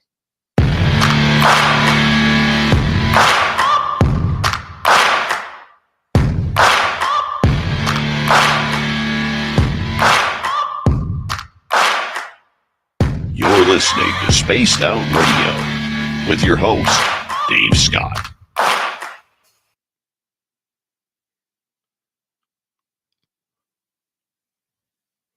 All right, we're clear. That one went by fast. Yeah, sorry about the coughing fit. Don't apologize. Oh, I'm over here talking like I've been smoking since I was 2 years old. That's yeah, what I but sound like tonight. it suits you. Oh, thank you. Super raspy tonight. Mm-hmm. Mm-hmm. Okay. So just for our audience that's in YouTube and everywhere right now, Tim James has lost his voice due to the cold. So we are I'm going to be doing the UFO report by myself. I want you guys to bring in a lot of UFO questions pertinent to the subjects that we are talking about. That'll start in hour 3 after Swamp Dweller. I made the mistake last night after the show of taking a NyQuil. I was like dizzy, like out of it until about 10:30, 11 this morning. Oh, I was going to say, did you wake up this morning? Barely. Oh my God. I couldn't figure out why I was so drowsy. Then all of a sudden it kicked in. Oh yeah, that NyQuil. Oh no. See, like I can't even take any kind of cold medicine or anything because like I have to be up in 3 hours after we get done with the show tonight. I'm over on the East Coast and I got to get my son to school in the morning. You get And up at 5 a.m. It'll be 6. I have to get up at 6. Well, I don't have to stay till 3, right? I can get done at 2. Well, if you want to stay till Yes. 3, you can. No, I need to sleep. I need to rest my voice for sure. But thank you for the offer. Yeah. I'm teasing. So I'll get 4 hours of sleep, 4.5. I'll get 4.5 hours. Yes. What grade's he in now? 5? He is in 4th grade. 4th? Yeah, he's in 4th grade. Yeah, my guy just started 6th grade. Wow. Oh yeah. I'm like, wait a second. I think he's in 4th. Just kidding. Yeah, he's in 4th. I thought he was only a year younger than my boy. They're around the same age. Well, he has one of those summer birthdays, and he is in sports and stuff. So his dad wanted to keep him, like, let him be the oldest in his class instead of the youngest. Oh, so you held him back. So yeah, well, he's got, like I said, he's got a summer birthday. So he's the biggest in his class and the most badass. Okay, and I didn't want to do it, but I'm glad I did now. I am, because he's a little more developed. You know what I mean? Yeah. It's good. Yeah. Yeah. He shouldn't be in any hurry to graduate and stuff. You know what I mean? He's got his whole life ahead of him. What's another year? Or, Yeah.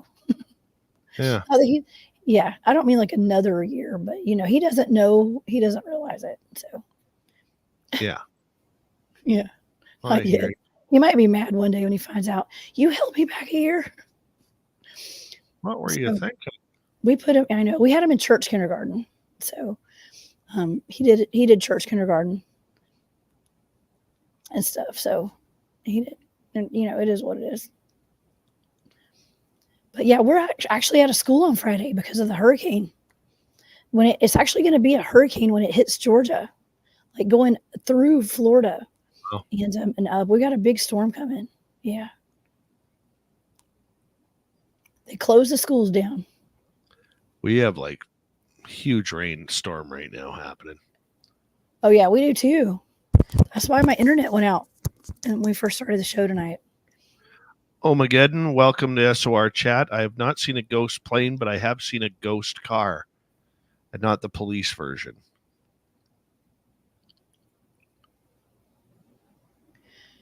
That was kind of cool. Yeah, there's a cool story about, is it flight 737 or something it crashed over the Everglades in Florida, and the crew died and a bunch of people died. The parts that they used for the plane, like they actually recycled some of those parts, and the planes they went on were all haunted. I've heard that story. Yeah, that's a cool one. A ghost car, not ghost tar. So like I'm laying pavement here. Ghost tar. What? Exactly. We got about 35 seconds. UFOs for hour 3. T-Bone, my man. Oh, that would have been weird. Welcome, by the way, Omegeddon, to SOR chat. Thank you to Area 53, Mel WD40, Bigfoot, Rob, T-Bone, and Richard for the super chats. Greatly appreciate the love. Hey, Chris Jarvis, how are you?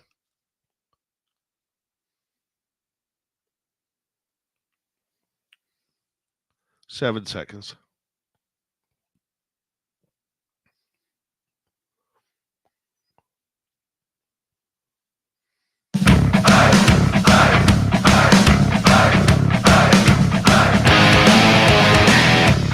Second half of Spaced Out Radio is now kicked off. My name is Dave Scott. Cryptid Huntress Jessica Jones is our guest. We have until the top of the hour. Reminder to all of you that if you missed portions of this show or others, check out our free archives by going to youtube.com/Spaced Out Radio. Do old Davey the favor, hit that subscribe button. Our website, spacedoutradio.com. We have a plethora of features for you. Rock out to Bumblefoot, read the news wire, check out our swag as well. Follow us on X at Spaced Out Radio, Instagram at Spaced Out Radio Show, and on Patreon in the Space Travelers Club. Jessica Jones, the Cryptid Huntress, is here talking monsters all night long. And Jess, thank you so much for coming back on. We love you around here. Oh, man. I love Spaced Out Radio. Like you said, it's my home away from home, right? Thank you for having me. Right. Start off with Matthew here. Jessica, are the melon heads you talked about in one of your podcasts, are they the ones in Kirtland, Ohio? Yes, I guess so. Yeah. There were 3 states that we covered today. It was Ohio. It was my show today. Ohio, Connecticut, and I think it was Michigan. Yeah, probably so. What is a melon head? Well, they're creatures of legend and lore, but people have claimed to have seen them. They look like humans. Dennis is in the chat, actually. Dennis was my guest, my co-host today on the show, Hunting the Shadows. That's Dennis. They are humanoids. The story goes that they were one of the stories goes that they were children that were in like a hospital, and a mad scientist, like a doctor, did experimentation on them and like shot fluid into their brains. And Dennis said that the doctor was actually attempting, it was like one of those super soldier projects or something, but he was trying to make their brains bigger so that they would see if they were smarter and stuff. But they ended up getting out of that hospital. I don't know if that's the encounter where they actually unalived the doctor and chopped him into pieces. Okay. But they're just misshapen, deformed humans. Like they've got misshapen, deformed, gigantic heads. They're kind of little. Some of them have sharp teeth. They will attack you if you get too close to them, but they kind of hide out in the woods. Think about the hills have eyes. Okay. And the inbreeding. A lot of them are said to be inbred. Kind of like inbred humans, but like with big heads. So that's a melon head. Oh my. All right. Let's go to Blue Cruise. Does your team carry any instruments into the field that measure for radiation? We do. We take baseline measurements before we go out. We take Geiger meters and Geiger counters. Yeah, we do. The handheld kind. Okay, so. Let's go to Super Crazy. Has any human ever been killed by a Bigfoot or Dogman? Yes. Yeah. There have been many, many people unalived by Bigfoot and Dogman. One of the earliest stories and accounts that I have would be Portlock, Alaska. Back in I want to say that was like the 1920s or something. I don't know. Might have been. It was early 1900s, I do believe. Portlock, Port Chatham, where people they set up a fishery or a cannery there in Alaska in a remote location. The Bigfoots got mad. They were taking all of their salmon, all the fish from the area, and the people started disappearing. When they would go into, the people that went there to go work in this fishery, they would go into the woods to go get wood to build their cabins with and stuff.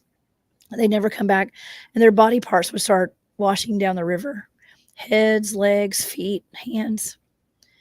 And it turned out they were seeing Bigfoot there, like huge Bigfoots, like 12-foot tall Bigfoots and bigger out there. Yeah, they were definitely unalived. They've done TV shows about that, as a matter of fact. Dogmen too. Yeah, there is a pretty well-known case out of the Land Between the Lakes in Kentucky. It's a national park, I do believe. And a family was said to be unalive there as well, a family of 4. I looked into that too. I do believe that did happen, by the way. Yeah, we have Daryl Denton coming on in a couple weeks to talk about the LBL, so that'll be kind of cool. Let's go back to Blue Cruz, who's asking, any encounters in the research field of unknown or uncategorized cryptids, humanoids, or inhumanoids? Oh, yeah. I mean, a lot of the things that we've encountered, we don't know what they are. And a lot of times you can't see it. You know, you're just experiencing things out there, like with the, I just saw one of my teammates' names in here, but he's not. It's weird. Yeah, we don't know what we're dealing with out there a lot of times. And like I said, you got to keep an open mind about things. And just like with that thing that screamed, we assumed it was a Bigfoot, but I don't think it was. I don't know what it was. We don't know for sure. So yeah. Banshee. Someone described it as a hungry ghost or something. I think it was, but it was in another language. But it was very real. It was very real. All right, let's go over to Super Crazy. Do you think you could run away from a Bigfoot, or are they faster than us? They'll get you. They're faster, probably. I don't know. They're just like humans. I mean, some humans are really fast. Some are really slow. Some will be sweet to you, and others will eat you. So yeah, you could probably outrun a couple. I don't know. I don't know. I mean, you think about it. I'm pretty fast. Right? Yeah, right. I'm not laughing at you. I'm laughing at me. I'm totally being sarcastic with that. Totally being sarcastic with that. No, I mean, you think about it. When we're taking about 8 steps to every one of theirs, they're going to beat us. Yeah. They have a long stride. If they want to get you, they're going to get you, for sure. I don't really think most of them want to. They're just as curious about us as we are about them. Yeah, I mean, I've had rocks thrown at me before, and if it wanted to hit me, it would have hit me. Big rocks. I haven't had that yet. I shouldn't say that. I've only ever had one rock thrown at me. One.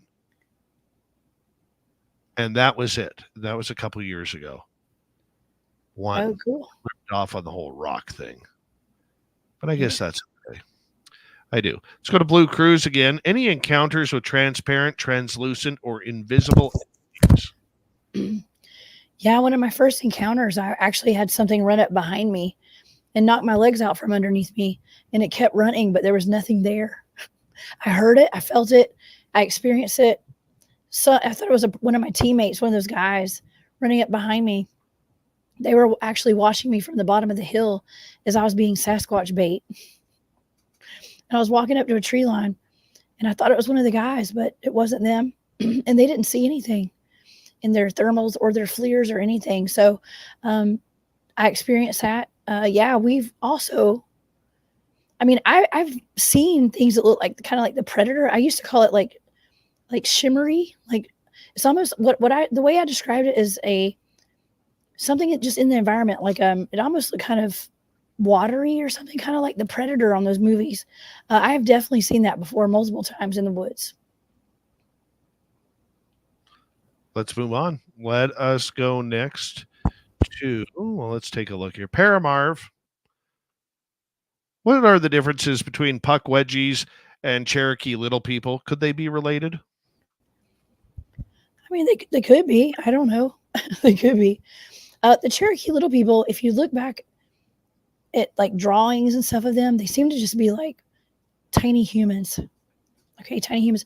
Puck wedgies are more, they could actually, They look humanoid as well, but they kind of look like, what do you call them? Like a hedgehog, like a porcupine or hedgehog. Sometimes they could be the little people, the Cherokee little people, because they do wear, like they put on like the spikes of, what do you call them? Pukwudgies not pukwudgies, hedgehogs and porcupines and stuff. They say they wear it. They look like those animals because they put on their pelts. Okay, so they could be the same thing. Could be. I don't know. Good question. I've never seen one. I'd like to. Let's go to Paramarv again. Have you investigated the LBL area, the land between the lakes? I have not gone there physically. No, not yet. Let's go to Paul. When studying cryptids, do you subdivide into living and spiritual beings? Like Bigfoot is probably an ape or hominid, and skinwalkers are probably spiritual? We do. I do recognize that. I do recognize it. But see, I think that they're all spiritual in some way, personally, and supernatural, just like us humans. We're spiritual and supernatural as well. But yeah, actually, S-walkers are actually just like humans with magical, I want to say magical, like supernatural abilities and stuff, because it's a form of dark magic that kind of like transforms them into whatever animal they want to become or whatever it is they want to become. But yeah, there's, I guess you can divide them up. You can, but in the end, I think that they're all connected. And there's a spiritual aspect to all the 3D, the three-dimensional beings that are out there. That's just my opinion on it. I want to add to that because I think for a lot of people in this field, and I'm not putting down Paul, the gentleman who asked the question, but I think for many people out there, we try and humanize and categorize these creatures which have no categorization whatsoever. We don't know if a Bigfoot is a flesh and blood creature. We can only assume it is because there is no science on it. We have no body. Same as a dogman or a thunderbird or a chupacabra or anything along those lines. And I'm always hesitant, even when I go to Bigfoot conferences, where when I was at one a couple months ago, where I was one of the only ones who was adamant, we don't know what this is, and there were scientists there and people, adamant, we're talking flesh and blood. We don't know. And I think the we don't know answer is a lot more pragmatic and practical than it is trying to assume opinion as scientific fact. Yeah, because in the end, we don't know. And I've been doing boots on the ground field research since 2011. And I used to think that I had things figured out. Now I am very, very confident in saying that I don't know nothing about nothing. I don't know anything at all. I mean, once you think you got something figured out, you realize you have nothing figured out when it comes to cryptids. Absolutely. We have 2 Sasquatch areas here. This is a prime example. We investigate 2 Sasquatch areas here. The first area, these creatures are very docile. They're very curious.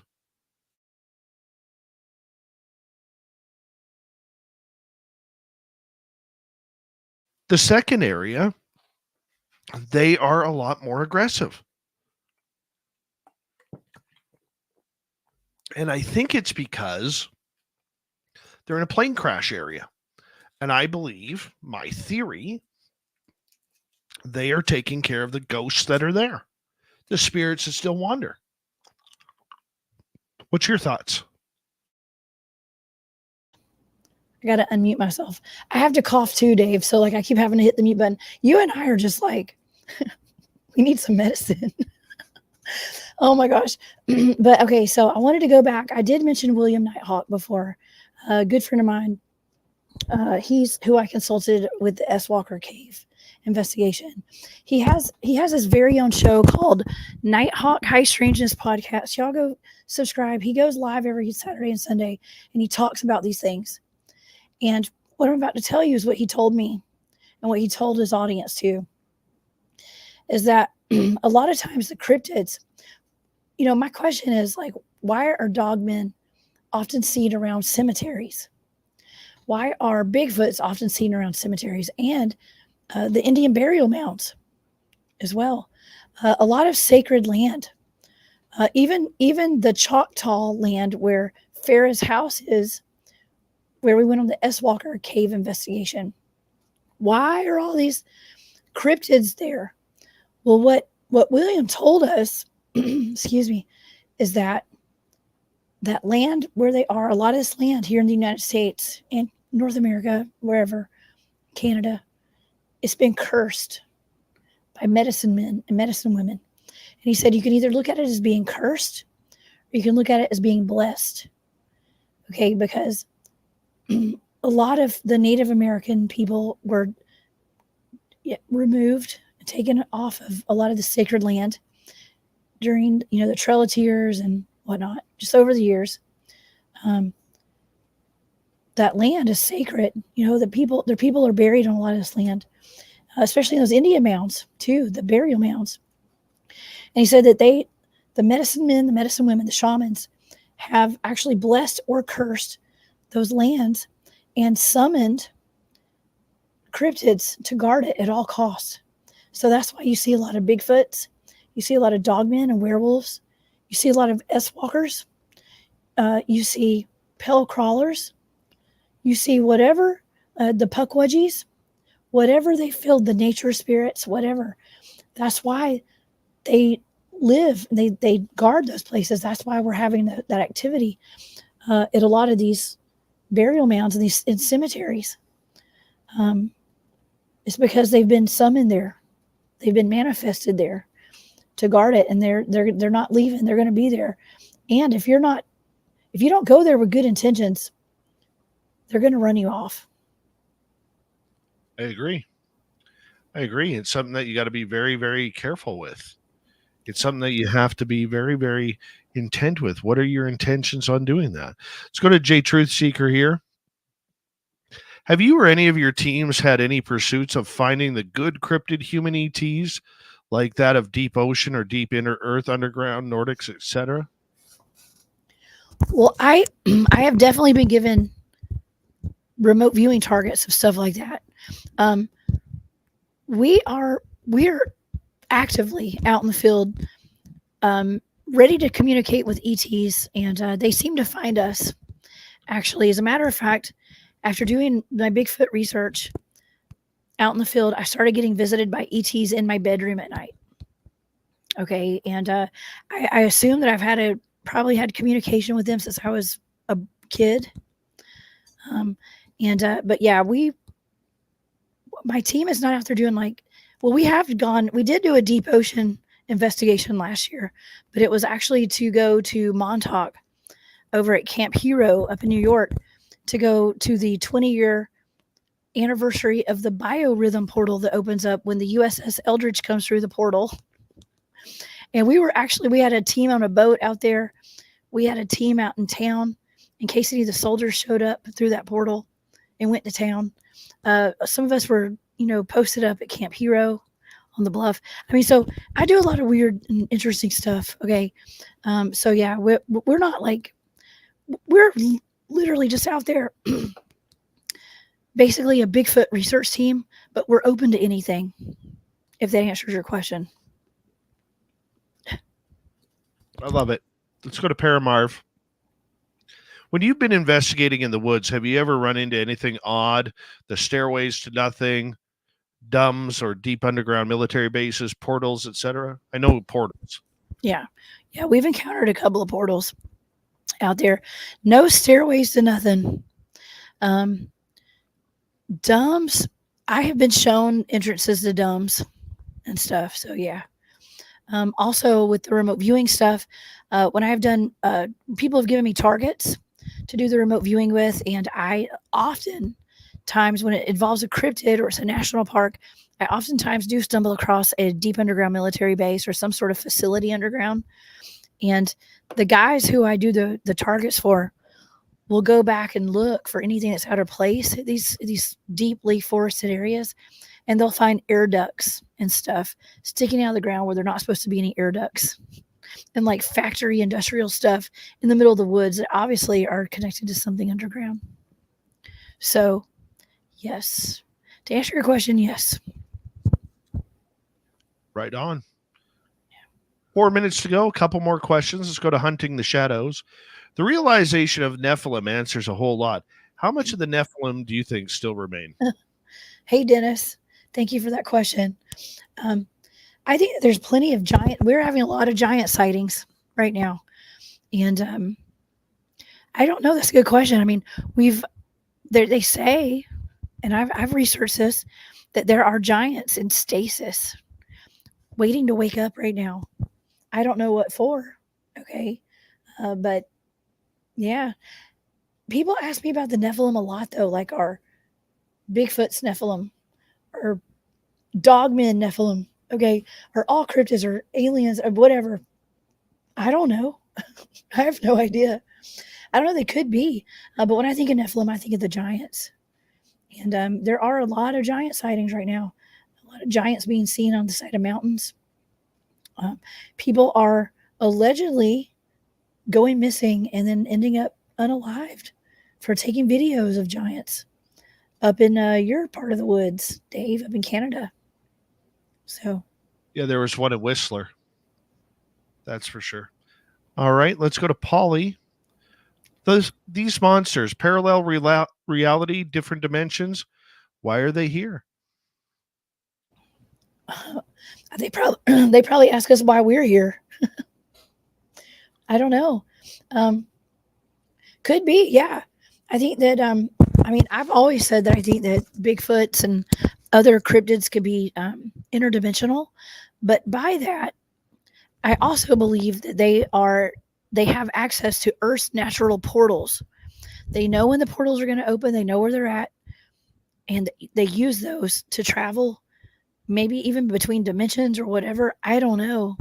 I don't have all the answers, but I do believe that there is an aspect of cryptids and these supernatural beings and stuff that are in a parallel universe. I mean, here's something wild that happened to me out in the field. I was at the meadow where we do our meadow project research, and I was hiking into the meadow one night, and I heard a woman's voice call out from across the field, across the way, and she goes, time travel. She said time travel. I can't say it because my voice is all messed up tonight, but she goes, time travel. And nobody, the people that were with me didn't hear it, but it was very loud, like resonated over the area. And I thought, man, that was so weird. And it took a couple weeks later, like I couldn't stop thinking about it. I was like, why? How did I hear a woman's voice out in the middle of nowhere? Like there's no way for anybody to even walk over there, especially at night. It was over a waterway. Okay. I started thinking about it really hard. Turns out, Dave, that was my voice. It was me. I said time travel to myself. Really? Yes. 100%. Do us a favor. 1 minute to go here. Tell everybody where they can find the Cryptid Huntress. You can find the Cryptid Huntress at thecryptidhuntress.com. I also have a YouTube channel, a fantastic YouTube channel. It's called The Cryptid Huntress. So please go and subscribe over there. I do 4 live shows a week, every Monday at 1 p.m. Eastern, Wednesday at 1 p.m. Eastern, Thursday at 8 p.m. Eastern. That's my remote viewing show. And then Saturday night, we go on the hunt every Saturday at 10 p.m. Eastern over on that channel. You can find me at The Cryptid Huntress on all social media, except for Twitter or X. I'm at Huntress Jessica.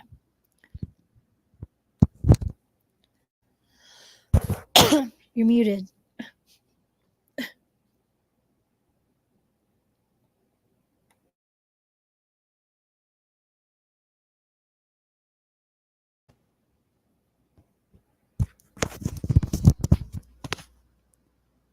Dave, I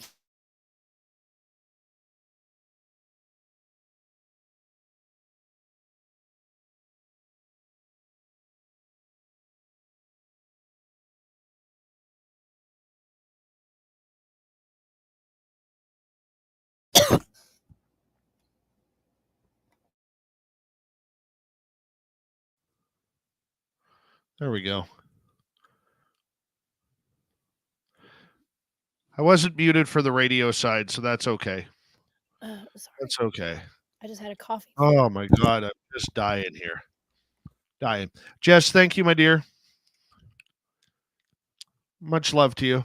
Thank you for having me. I need to go rest my voice now. You go. Thank you. We'll talk soon, okay? All right. I love you guys. Thanks for having me Love tonight. Bye, y'all. Okay.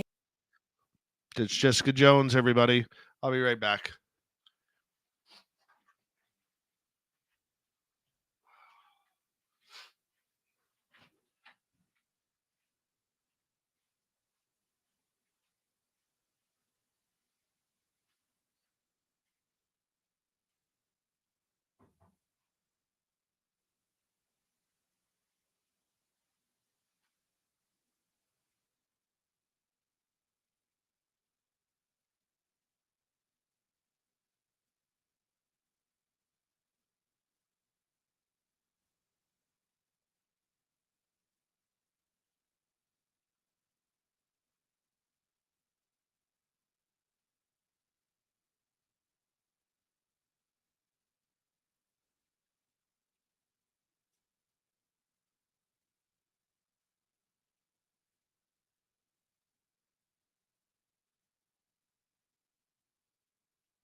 All right. Pardon me. I'm just going to mute myself here while I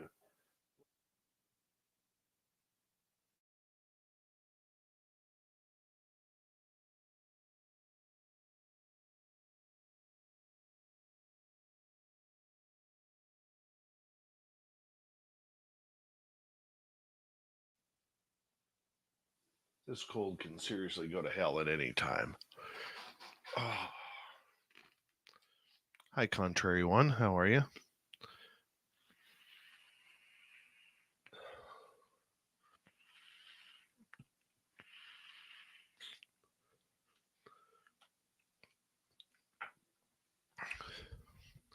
All right, big thank you tonight to Richard, T-Bone, Bigfoot Rob, Mel WD40, and Area 53. Appreciate you. Thank you very much.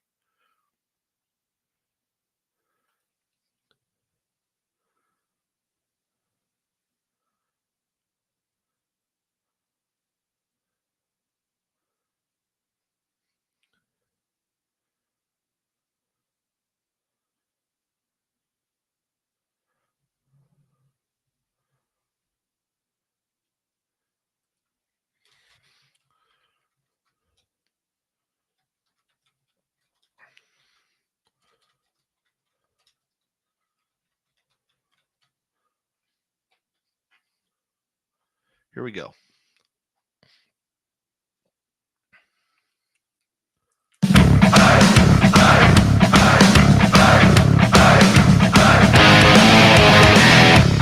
Already into the third hour of Spaced Out Radio tonight. Swamp Dweller and Beautiful Report. Coming up momentarily. Hello, my name is Dave Scott. Thank you so much for allowing me to broadcast the weird and strange into your listening ears. Hello to everyone listening in on our terrestrial affiliates around North America, digitally on every major podcast network. Our website, spacedoutradio.com. We have a plethora of features for you.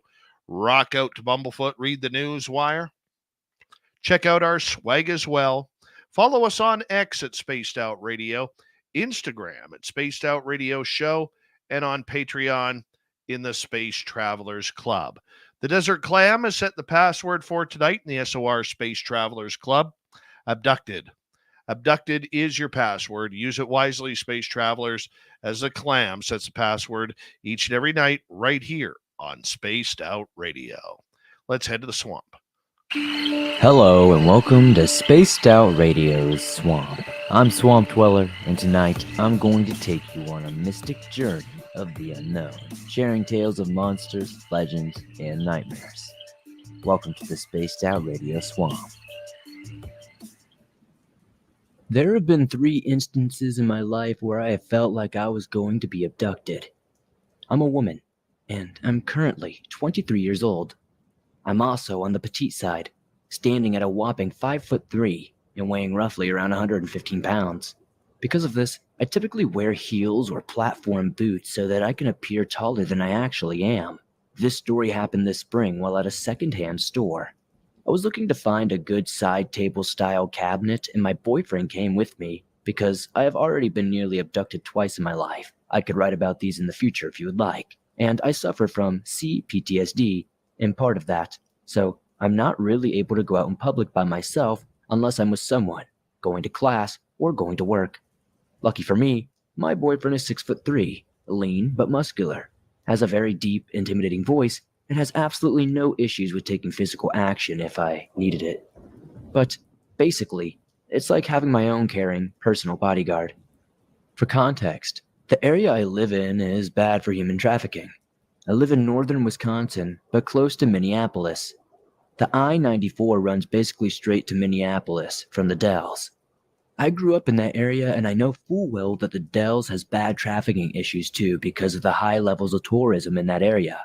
Plus, Baraboo, the next town over from the Dells, still has running cargo trains that are rumored to be contributing to the trafficking. But that's not entirely relevant.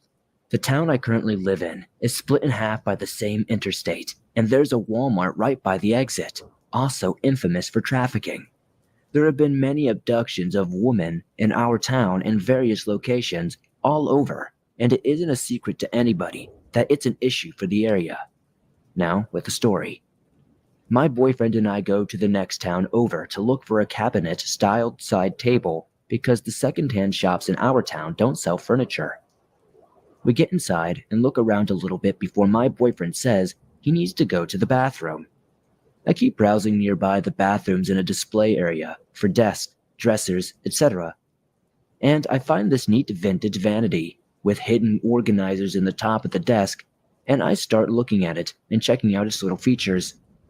While doing so, I feel eyes on me, so I look around to see if I'm being watched by someone.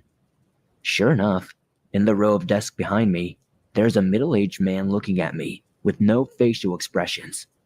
I'm dressed in a skirt and knee socks, and this is one of my go-to looks, so glaring at creepy men eyeing me up isn't something new to me.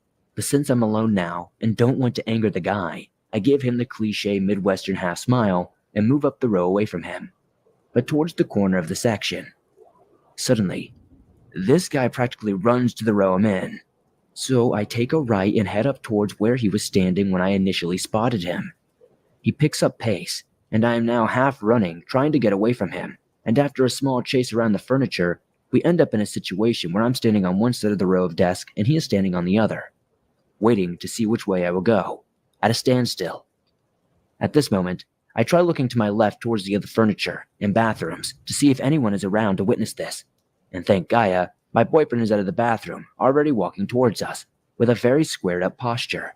He looks livid, and his eyes are locked solidly onto this creep that was chasing me around the furniture just a second ago. My boyfriend reaches my side and puts his arm around my shoulder, protectively, and he and the creep make eye contact. They honestly both looked equally angry. The guy doesn't say anything, just walks away, but every few minutes or so we see him looking at us from a few aisles away, wherever we are in the store, and I am anxious as hell at this point and just want to leave.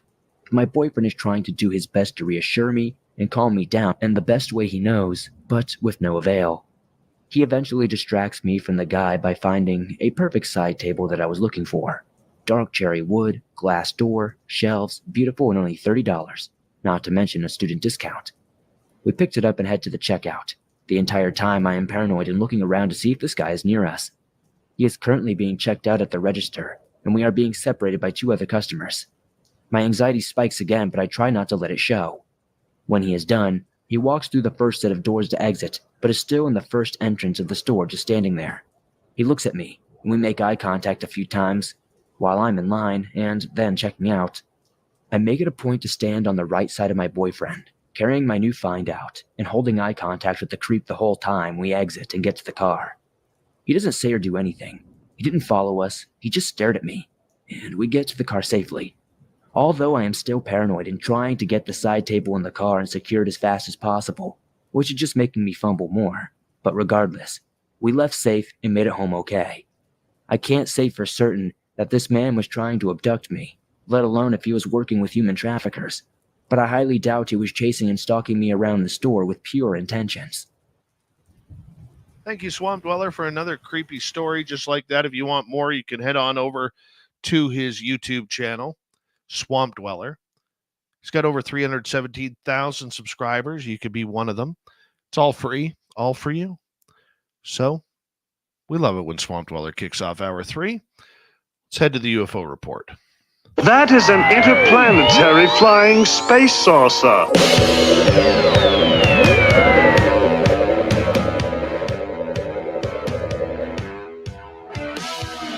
You have made me very angry. Very angry indeed. Sweet Robbie G from After Hours here on Spaced Out Radio, joining me for the UFO report. And I'm going to update something here because of the sickness that I've had the last few days. I haven't had a chance to email Lou Elizondo's PR team yet. I want to. Haven't had the opportunity to yet, but I will be getting to that. Because as you all know, Mr. Elizondo's PR team from HarperCollins PR are now eliminating interviews. And we have the goods that say they wanted us to interview him to be one of the first. But now we don't get to. So we're going to give it one last shot. And I'm going to explain to them how highly disappointed you as our listeners are, wanting to hear from Mr. Elizondo. And I'm even going to text Lou that as well on his phone. Because we got to make a decision. What do you think, Rob? What do you think we should do? Haha, you asked me. Okay, great. I think we should interview Lou. I think it should be open to Lou. If he decides to come on the platform, I'd welcome him in it at any time, because I think what the difference is yeah, he may do all these interviews. Yeah, they may ask him questions, but there's nothing like a Lou Elizondo and Dave Scott interview, right? There just isn't. It's going to be unique in that aspect alone. And I figure if we get him here, that you'll have some awesome questions to ask him. And I think you'll have ways to position certain questions in ways that no other show is going to be able to do. So I think the value is definitely there. And I'd love to hear what Lou has to say. I would normally agree with you, Rob. And I'm not saying that to brag, not saying that whatsoever. The problem is, it's not just us they're doing it to. They are doing it to many other shows, bigger and smaller than us. And we're pretty big. We're pretty big, and we're one of the only ones that actually has the terrestrial affiliate capability, which I've explained in numerous emails to them. And I don't think they care. I think they overbooked him, and they don't care because the audience that they are after, in their opinion, which is the same thing TTSA did, the To the Stars Academy back in the day, is they're so focused on getting people who aren't buying the book that they don't care about the people who did buy the book. And yeah, they probably generated a hell of a lot more sales with his television appearances and with his interviews, whether it's on Joe Rogan or Glenn Beck or whoever else he's been on. But you can't continue to bite the hand that feeds you. And I'm not saying I would turn down an interview. I sure as hell wouldn't. But do I see it happening? Not on our end, because of the way they're acting on their end. But I am going to give them one final shot. I'm going to explain to them how highly disappointed our audience is, that my audience and your audience deserve to have that opportunity to ask some real questions instead of, are the freaking aliens real, man? Are they real? Like, come on. I can look at that a couple of different ways, Dave. I think, we had talked about this prior to the book coming out, and you're going to have management that may not handle things in the way that you would like to have things handled. So it could be an example of crappy management. And a lot of times, and maybe this is the case, maybe it isn't, maybe he's fully tuned in to in on the decisions that his publisher makes. But I've seen plenty of examples of the artists themselves not being in the loop all the way with certain decisions that management have made. I have to ask you this. Doesn't that drive you nuts? Doesn't that drive you nuts? You have the opportunity to ask some pretty decent questions to do your job, and you can't, and you go into an interview like that saying, I don't need to study for this. All I have to ask them, are there aliens out there? Is that what they are? Yeah. It's ridiculous. It really is. I think there's a couple ways to look at that. Here's me, of course, from a hosting perspective and a representative of Spaced Out Radio, I can understand that aspect. But then when I take a step back as just a viewer, or just a person within the viewership of ufology that wants to see the issue moved in the right direction, then I can understand some of the decisions being made as well. So I kind of like the fact that Lou went ahead on a press run with all these major outlets, and I really hope he does more, because, and even with the show you're talking about there, the Daily Show, I was kind of had cringe moments when I watched it. I was like, oh, okay. But I could tell what was going on there was it's a comedy-based show. The guy had to pull off comedy for the audience and for the show itself. But you could tell underlying under that he was actually trying to show, okay, I have to be funny, but I do want to actually take this serious. That's what I got from watching it, because at first I was like, oh, here we go. Why would Lou even sign up to do this interview? But then I saw that the guy did want to go ahead and get some of the important things talked about, but at the same time, he had to keep up the comedy stick. And that's kind of what you saw with that interview. But I applaud him, and I want him to go on as many networks as possible. I think that Comedy Network was just another avenue to kind of get the word out there to those people who aren't just sitting here within ufology.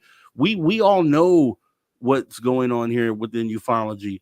I wouldn't blame him for not coming to do any one of our shows out here, because we already know the truth out here.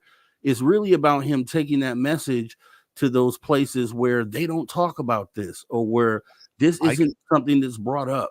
I totally get that. And I think you bring up some very valid points there, Rob. I think you do. But the one failure that this area has had is people always bite the hand that feeds them. Okay. And playing devil's advocate here, because I do agree with you. Don't get me wrong. I do agree with you. He has to do those shows. That's great marketing by his team. It really is. But if you are shooting in the foot those who helped get your name to the top, okay, you are not doing yourself any favor, and people turn on you. Now, I'm not saying us at SOR are turning on Lou Elizondo. I'm not saying that at all. It is our job as a broadcast entity to get that interview. But if the media marketing team that he has signed a contract with through HarperCollins is refusing those points and refusing those opportunities and playing games with those people, he also has to man up and do something about that as well. Like, for instance, when I told Lou after he left the To the Stars Academy that I had put 15 interview requests into the TTSA for him, he had never heard of one of them. Tom DeLonge's sister, Kelly, was denying every media request outside of interviews that were extremely pro TTSA. They cut off every major show, including Coast to Coast AM, which has 9 million listeners a night. They cut them all off. And they would justify Lou going on a podcast or a YouTube channel with like 200-300 subscribers over one that has a couple 100,000 or even 1 million or 2. That's ridiculous. That is very ridiculous. And so I understand the television aspect. I understand the big city radio newspaper aspect. I do get that. As a media guy through and through the last 26 years, I get that very, very well. But you can't continually bite the hand that feeds you if you're not going to speak to the people who have supported you. And maybe not support as in, oh, Lou, you're just so handsome. I love your chin hair. I'm not saying those kind, there are those out there, but I'm saying that have given you a platform to stand on. Lou's platform was built on ufology. It wasn't built on the Pentagon. It wasn't built on his counterintelligence background or whatever. It was built on ufology. And if you are now going to slap the face of those in ufology who helped build them up to this point, shame on HarperCollins for doing that. It's not Lou. It's not Lou at all. I do not blame Lou Elizondo for that. What I do blame is HarperCollins for not allowing those the opportunity to do so. Lou has no say. That's in his contract. When you get a big ticket deal like he did with the book company, they're the ones who take over the media. They're the ones who take all of that over. Right? So yeah, but here's the thing. Here's the way I perceive it or look at it.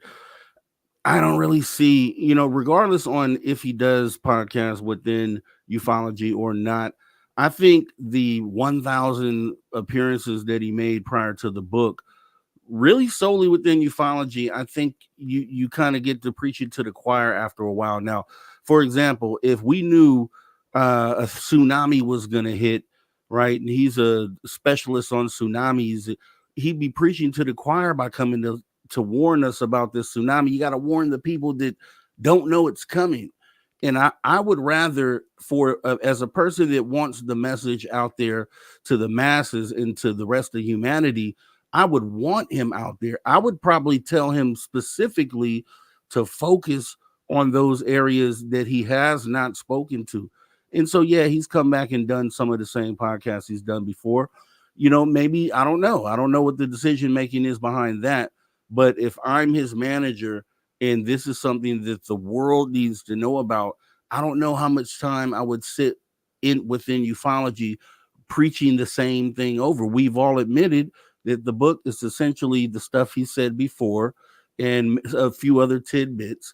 But why go back and preach the same? Why spend all your time and your muscle back where you've already told this story a million times? We need those people who haven't ever paid attention to this. We need that to be the primary focus, because regardless if you're selling a book or if you're just spreading the word, and I look at it as spreading the word more as him out here trying to sell a book. And I would want him to spread the word because he has the ability to be on a stage that large to the rest of the world that we can't reach here in ufology. We come on this show all the time, and our goal is to spread the word to as many people as possible. Even we know that we want new people to come in and hear what it is that we're saying. So if you have the ability to kind of not ask for people to come in, but get on a stage where you can literally reach out, then that's where the message should be being broadcast from. The At question, this point. the question is though, how many of those people have bought the books? Well, that we don't know. We don't Yes. know, but it's a #1 bestseller because he spent his 1,000 podcast appearances within ufology already going on essentially what you could consider a press run. Exactly. The first 3 years, right? But I don't know that we expect him to come back and make the same press run when the goal is to get those other people.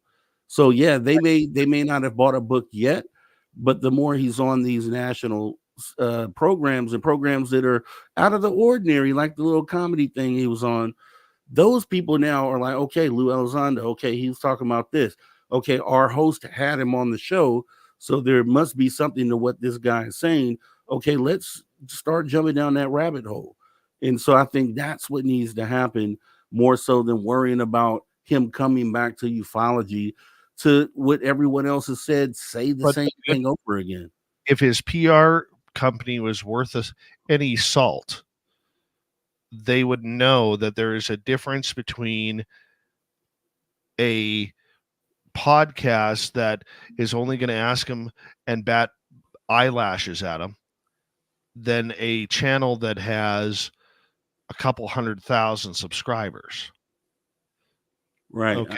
Like you take us, we speak to a couple 100,000 people a night, not just on YouTube, but with all of our radio stations and our numbers that go there. And for our critics, yes, we can prove those numbers. Okay, we got 8 radio stations in markets that could handle those numbers very easily. We're an attractant. And I will, and I know you're not trying to say, hey, we're not good enough. That's I don't want anybody thinking that, because Rob doesn't think that whatsoever. No, okay. I hope that's not how it's coming off. But I'm just saying, yeah, go ahead, finish. With 10 seconds to go, his PR company needs to wake up a little bit.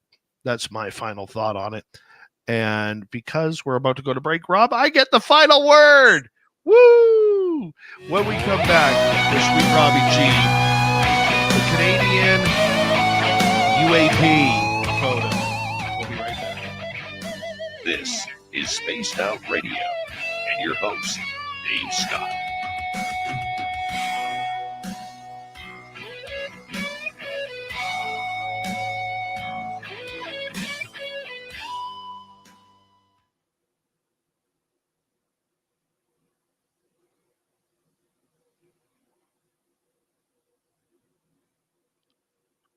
All right, buddy, we're clear. All right. Yeah, I hope that didn't come off that way. Did it come off that way? No. I'm just saying that to make sure that it doesn't come off that way. Oh, okay. Because everybody looks for an aha caught you. Yeah. I mean, I hope I laid it out as logical as possible. I just, we all know this. The subject is real. We all know they're here. We all know the craft. We all know that, right? We need to spit in what we do here at Spaced Out Radio. We don't just do this to preach to the choir. We do this to bring people in who need to know that this is going on. And so any tools that you can use to get out there to those people are the tools that you want to use, us included. I look every day for a way to reach someone that doesn't already know about this. You know what I mean? Well, I get you. I get you, man. And like I said, you're not wrong. You are not wrong at all. Right?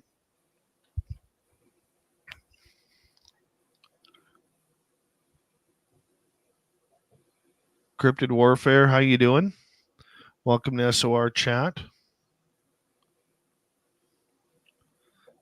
Major Lee, welcome to the show, is damn near having a heart attack because we mentioned Elizondo's name. Yeah. He's probably on his 15th cup of coffee or Red Bull. Welcome to the show. 10 minutes. I love it. I love that, though. I love it.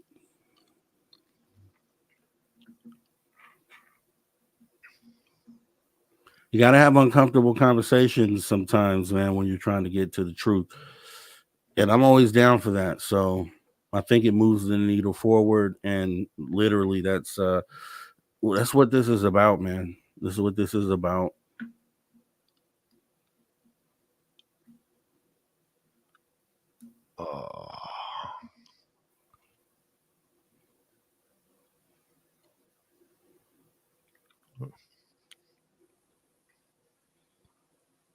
How's your day, sweets? So far so good. Got a call from a potential future guest. Lady I emailed you about. So we had a good conversation earlier today. Yeah, pretty good. Got her all scheduled in and set up. It's one of the potential guests that the audience suggested for me. I put out a request and asked who would they like to see, and I told them as soon as they give me the list, I'm out there on it, and she's one of those people. So coming soon. Very nice.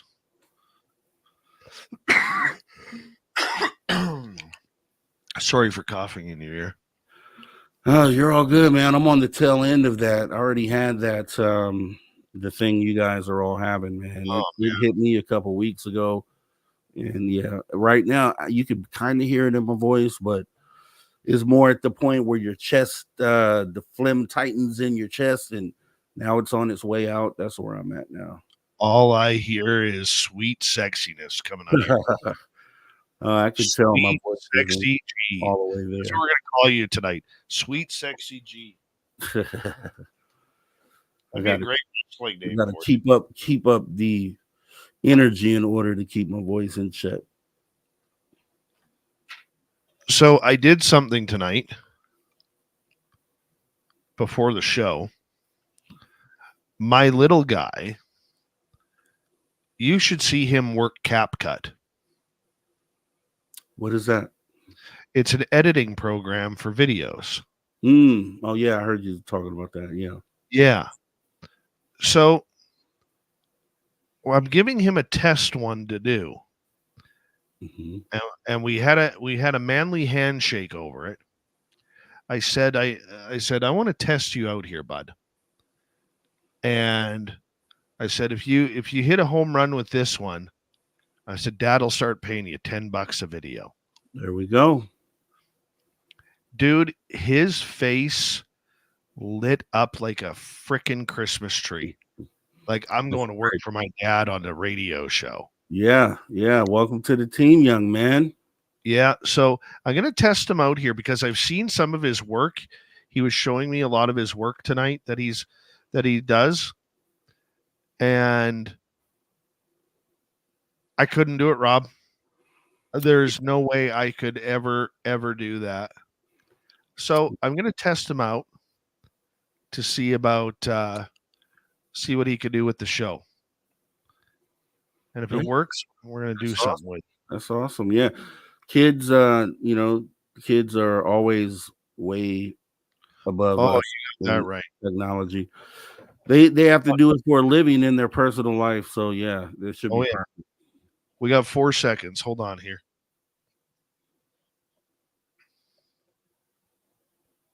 We're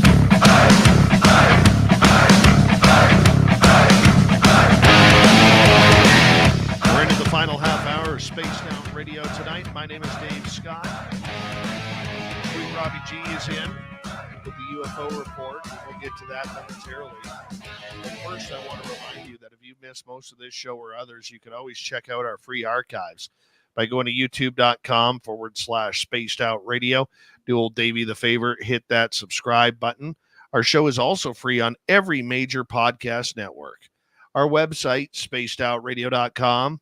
We have a plethora of features for you. Rock out to Bumblefoot, read the Newswire, check out our swag as well. Follow us on X at Spaced Out Radio, Instagram at Spaced Out Radio Show, and on Patreon in the Space Travelers Club. From Spaced Out Radio's After Hours, Sweet Robbie G is here tonight. We are talking about the UFO report, news out of Canada. Big news, still all over X. They are mopping the floors that apparently it's a UFO. But I hate to break their hearts, Rob. I do. I've talked to a couple different sources that say the photo that was released by the Canadian government through a FOIA request by CTV's Daniel Otis, which shows a grainy, what looks like a giant letter C in the sky. This is what was shot down in February of 2023 by an American F-22 Raptor. Now, my sources, which are very close to the, how can I put this? They're in Canadian defense. They have stated to me that this is not a UFO, but an actual weather balloon. What's your thoughts on this, Robbie? I haven't heard of this story. Okay. So looking at this, I could see how it could be looked at as a UFO. But now hearing you say it's a weather balloon, there isn't anything I can see that shows me, okay, oh yeah, that's a weather balloon. So I don't know. I would be on the fence still with it unless there was more information, evidence to show it's a weather balloon. This is an underneath photo taken. So the photo, which is grainy, looks like a giant C that Cookie Monster's taking a bite out of.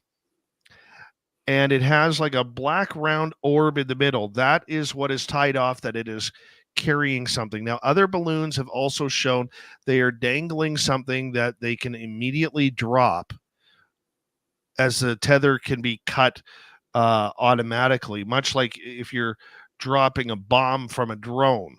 You just hit the release button and it'll release and send the balloon into space.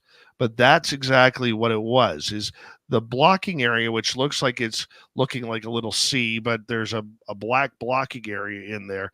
That's actually this square or rectangular type compartment that the balloon is holding and carrying through the wind. Yeah, I still need. So if that's the case, and always middle of the road, if that's the case, they should be able to also show a real life example of what this is. So I'll be waiting for that. I wouldn't accept that just as the answer, but I wouldn't also go to say it's UFO. I would just say it's weird. And to pull me either way, you have to show me some evidence. So if they have a picture of weather balloon that could demonstrate the same thing that this is doing, then hey, let's see it, and then let's make our decision. Well, the big thing with this one is, back when this incident happened, Canadian Defense Minister Anita Anand announced that the the alleged craft was something that was moving at about 40 kilometers an hour, which is why the Canadian antiquated CF-18 Hornets couldn't pick up on it, which is why they needed to call in an American F-22 from Elbendorf Air Force Base in Alaska to shoot it down in the Yukon. Now, as it kind of moves forward, it was never recovered. Whatever was shot down was never recovered, allegedly, in the Yukon. I've had two different sources tell me that it wasn't. And Anita Anand said that the object was something that was probably the size of a VW bug, and that it was carrying something along it. It wasn't until, and I apologize, I forget the American military man's name. I believe he was a general, stated that they didn't know what it was, and really didn't deny the fact that it was a UFO, that the whole UFO landscape went haywire for that. Now, normally I like my tinfoil, Rob. I do like my tinfoil. However, this time I don't want to be the bearer of bad news, but it isn't a UFO. It's a UAP. No, I don't know, Dave. I'm looking at this now, so I'm just seeing, because the writing on the screen, that this is supposed to have been what was shot down during the whole Chinese spy balloon debacle thing. So here's if that's the case, then I think this is probably BS, because we know what a balloon looks like that's carrying something. There should never have been any sort of confliction or conflict on a balloon that's carrying something versus something that's anomalous. So if this is what they're going to show us, the grainy thing on the left, and then try to say, hey, look, it kind of looks like the Chinese spy balloon, then no, I'm not going with that. Not buying it for a second. I'm not even now at this point knowing that it's connected to that. I'm going to doubt that this photo on the left is even from the incident. Let's go there. Why don't we have something a lot more clear? They locked it down and they shot it down. The imagery would have been a lot clearer than this. So if they're not releasing the clear footage then from that incident, then I'm totally not accepting this thing on the left as being what was actually shot down. So you think it was a UFO? I don't know that. I'll say this. I'm not gonna say. I'll say one thing for certain. I'll say this probably with certainty, that it wasn't a Chinese spy balloon. That's what I'll say, because it'd be so easy to show that. We saw it on TV. We saw one get shot down online on television. We saw that. So if this was the same thing, then there shouldn't be any problem with showing us the crystal clear imagery of this Chinese spy balloon over the Yukon. So I'll say for sure that it's not a Chinese spy balloon. I can't say it's a UFO because we don't have enough evidence to say, but I will say that it's being kept out of the public eye and it's being hidden away and obfuscated in the same fashion that previous UFO accounts have been done. So if history is a measure of judgment, then I would say it's probably something they don't want to show. Let's just leave it at that.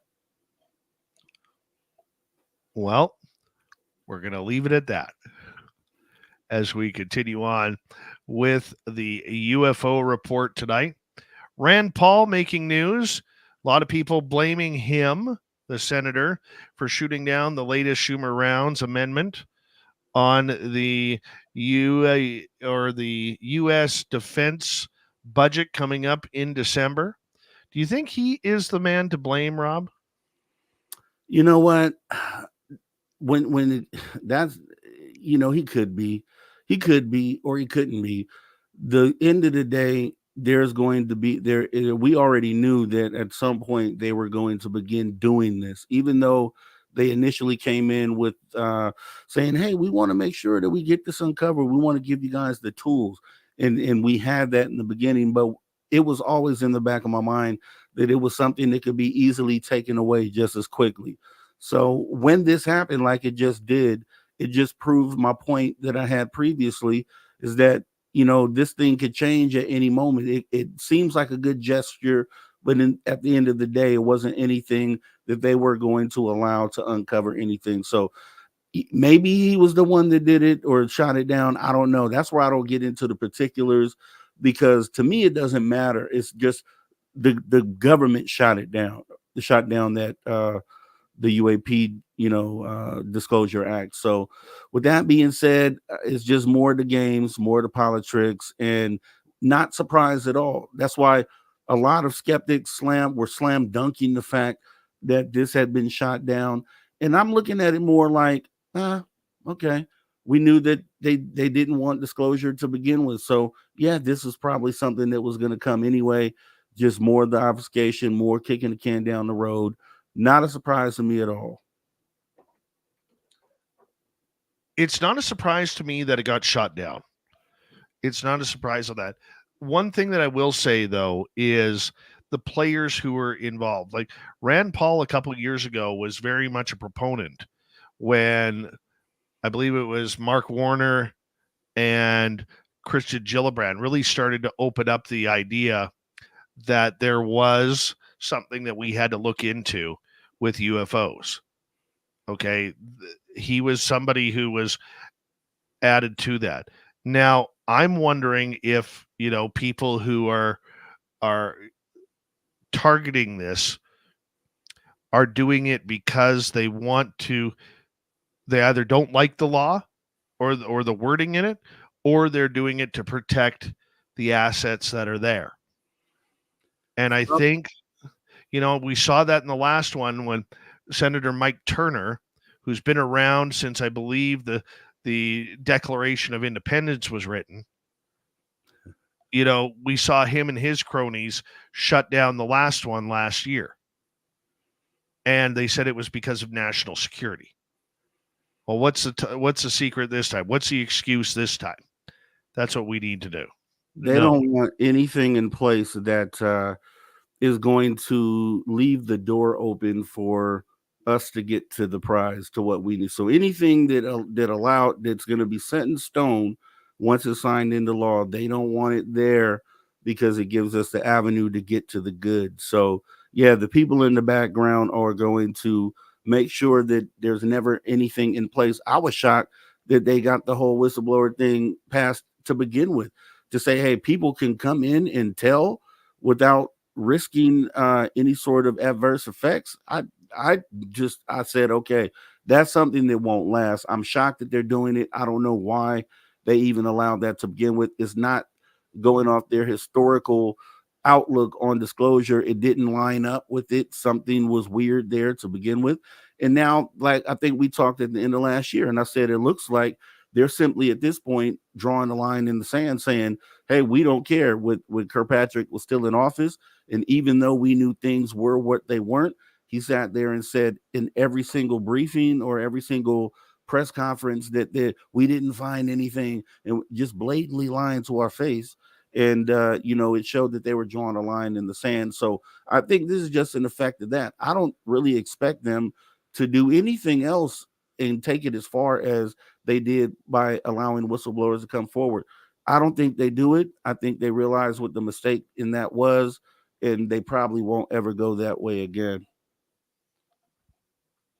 Well, it's going to be interesting because, he's taken a lot of heat on this. Many people over on X are really blaming him for it, and frankly, he probably doesn't care. Okay. He probably doesn't, but it is what it is. It's still a black mark to the movement of disclosure. I don't think that it's going to harm the movement because I don't think there was anything there in the first place, but that's where we stand. And now we got to wait until at least after the election before anything comes out of Washington, D.C. again. So here's an interesting story for you, Rob. I think you'll like this one. September 24th, 1959. So just a couple days ago. About 4:55 a.m. in Redmond, Oregon, police officer Robert Dickerson sees a bright white light rapidly descending north of the airport. It stops abruptly and hovers about 200 feet above the ground for several minutes, lighting up the juniper trees below. Dickerson drives toward it on the Prineville Highway. then turns towards the airport. The object turns reddish orange and moves rapidly to about 10 miles northeast of the airport to hover again. Dickerson arrives at the airport to report his sighting in person to the FAA Air Traffic Communication Station. Flight Service Specialist Laverne Wirtz, where are we here? Dickerson and others view the object through binoculars as a flattened round with occasional flames extending from its edge. The FAA reports the UFO to Seattle Air Route Control Center at 5:10 in the morning, which in turn reports it to Hamilton Air Force Base, which is now closed, in Novato, California, which scrambles 6 F-102 jets from Portland to intercept the object.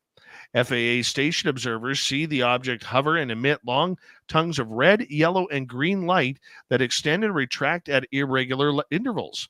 As the jets approach the object from the southeast, it turns into a mushroom shape, emits red and yellow flames from the lower side, and ascends rapidly, disappearing above scattered clouds at about 14,000 feet. The object's departure forces one F-102 to swerve to avoid collision. Another loses control from the UFO's turbulent wake. The UFO is tracked on one F-102's gun sight radar, but the jet cannot intercept. The UFO reappears about 20 miles south of Redmond at about 25,000 feet. The Seattle Center reports at 6:20 a.m. radar contact with the object about 25 miles south. The U.S. Air Force Air Defense Center radar site at Klamath Falls, Oregon, which is where Grantavius lives, tracks a large target, changing course in Vector's B-47 and F-89 aircraft to identify it.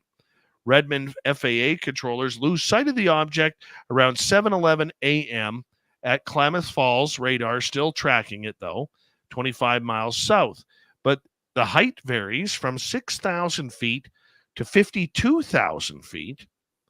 The Air Force claims the UFOs are caused by false radar returns, with excitable witnesses imagining the glow. But locals notice the FAA is checking the abnormal radio activity, so the Air Force changes its explanation to, guess what? Swamp gas or weather balloons? A weather balloon, Rob. A weather balloon. But if that isn't enough, NICAP obtains FAA logs showing all the details. The Air Force then changes its explanation again. This time, it was Venus. And what year was this? 1959. I think I've done a show on this. Those details sound familiar to me. Yeah, I mean, what can you say? I mean, that just shows you. I mean, they can go through all those lengths to try to make something that is out of this world, literally prosaic. Like, it's just silly. It's a slap in the face of any intelligent person, any person that has the God-given common sense that you should have been born with. It's a slap in the face to do that. And then, what do? How do you, they say this is the official answer. What do you do to uncover something like that? What do you do to prove them incorrect? Like, there isn't anything that we can do. We don't have the tools that they have to be able to go and retest this out. So you kind of have to end up living with it. But it's sad, though. It's sad that that's what they would do. And it just shows you the disdain that they have, and how they really think about the citizens of their country. It's just makes me sick. It's enough to upset, because the one thing people, Rob, are not stupid. They know what they saw, which is why on this show we concentrate on a lot of experiencers rather than researchers. Because people, for the most part, yes, anecdotal evidence is not 100%, but at least it is honest. And when people have their sighting, it affects them. Most people know the difference between Venus and swamp gas and a UFO, an airplane. Now you throw in Starlink. They know the difference. And people are tired of being treated like they're dumb and they're stupid. And that's where I think a lot of the issue happens, because you always hear that person say, I know what I saw. Yeah, you do, because you saw what you saw. I can understand where people get confused.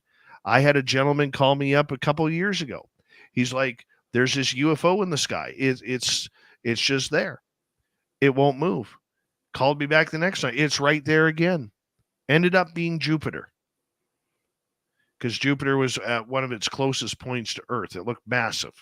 Yeah. Okay. And, as the sky moves, Jupiter moves. There are those people out there who are naive because they don't look up at the stars or look up at the sky. So something like Jupiter would be distracting. But I'm pretty sure fighter pilots know the difference between Venus, a weather balloon, and a UFO. And air traffic controllers as well. And a police officer. To me, they're pretty trained observers. Yeah, it's true. And it just shows, it goes at the end of the day, they don't want to tell you something for some reason. And now it's really and I think we said this, we had Reed Summers on the program.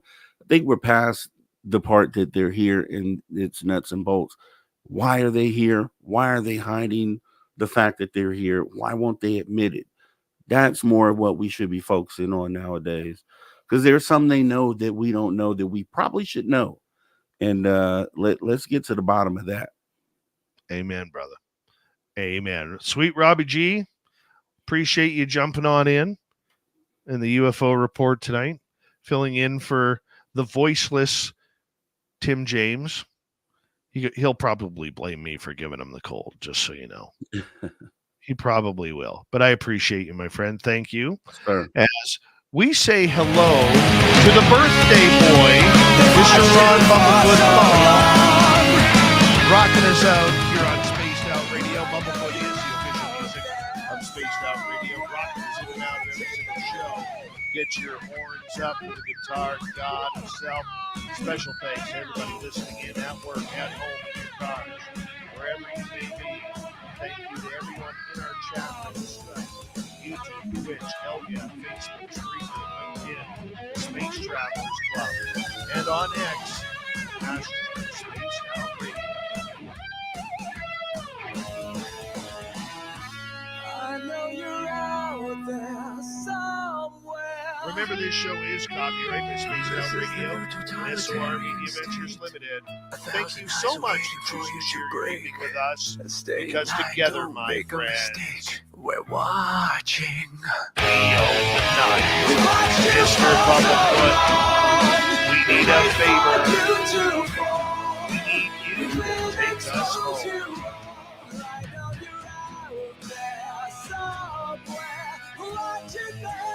Yes, the Womb Train has docked for the night, but soon, my friends, we shall ride again. Seats are always available, your tickets never expire, and if you want to bring a friend, we've got room for them too. Good night, everybody.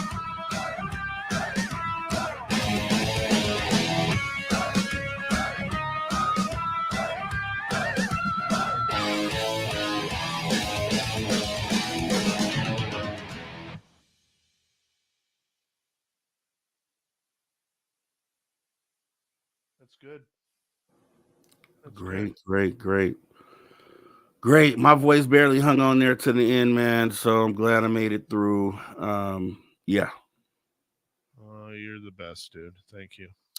It's all good, man. I couldn't let you sit up here by yourself. Why would I do that? That's crazy. I wouldn't do that.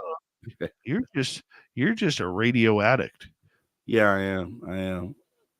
Yeah, and there's, sometimes during the UFO report, when I hear you say certain things, I'm banging my fists on the desk. And I'm like, get me up there right now so I can say what I need to say. Well, you know what? It's all good, my man. Yeah. It's all good. I'm going to call it early for our audience. I don't mean to, but I'm going to go rest my voice. And thank you tonight to Area 53, Mel WD40, Bigfoot Rob, T-Bone ×2, and Richard for the super chats. Tomorrow night on the show, Varley Ventura comes back. We're going to have a great show with her.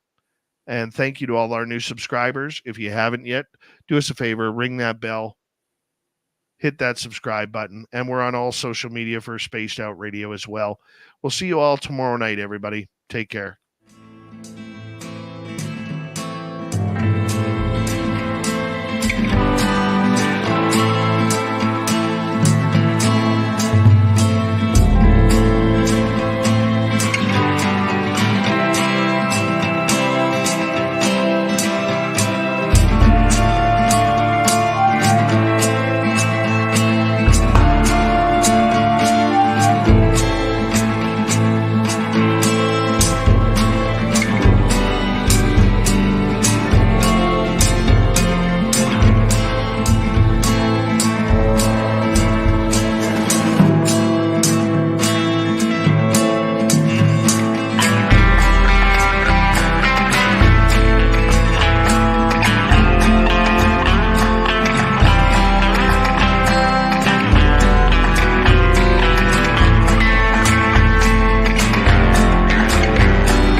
Stay healthy, my friend. You too. If you need bail money, give me a call. Always, Dad. Take care. You too.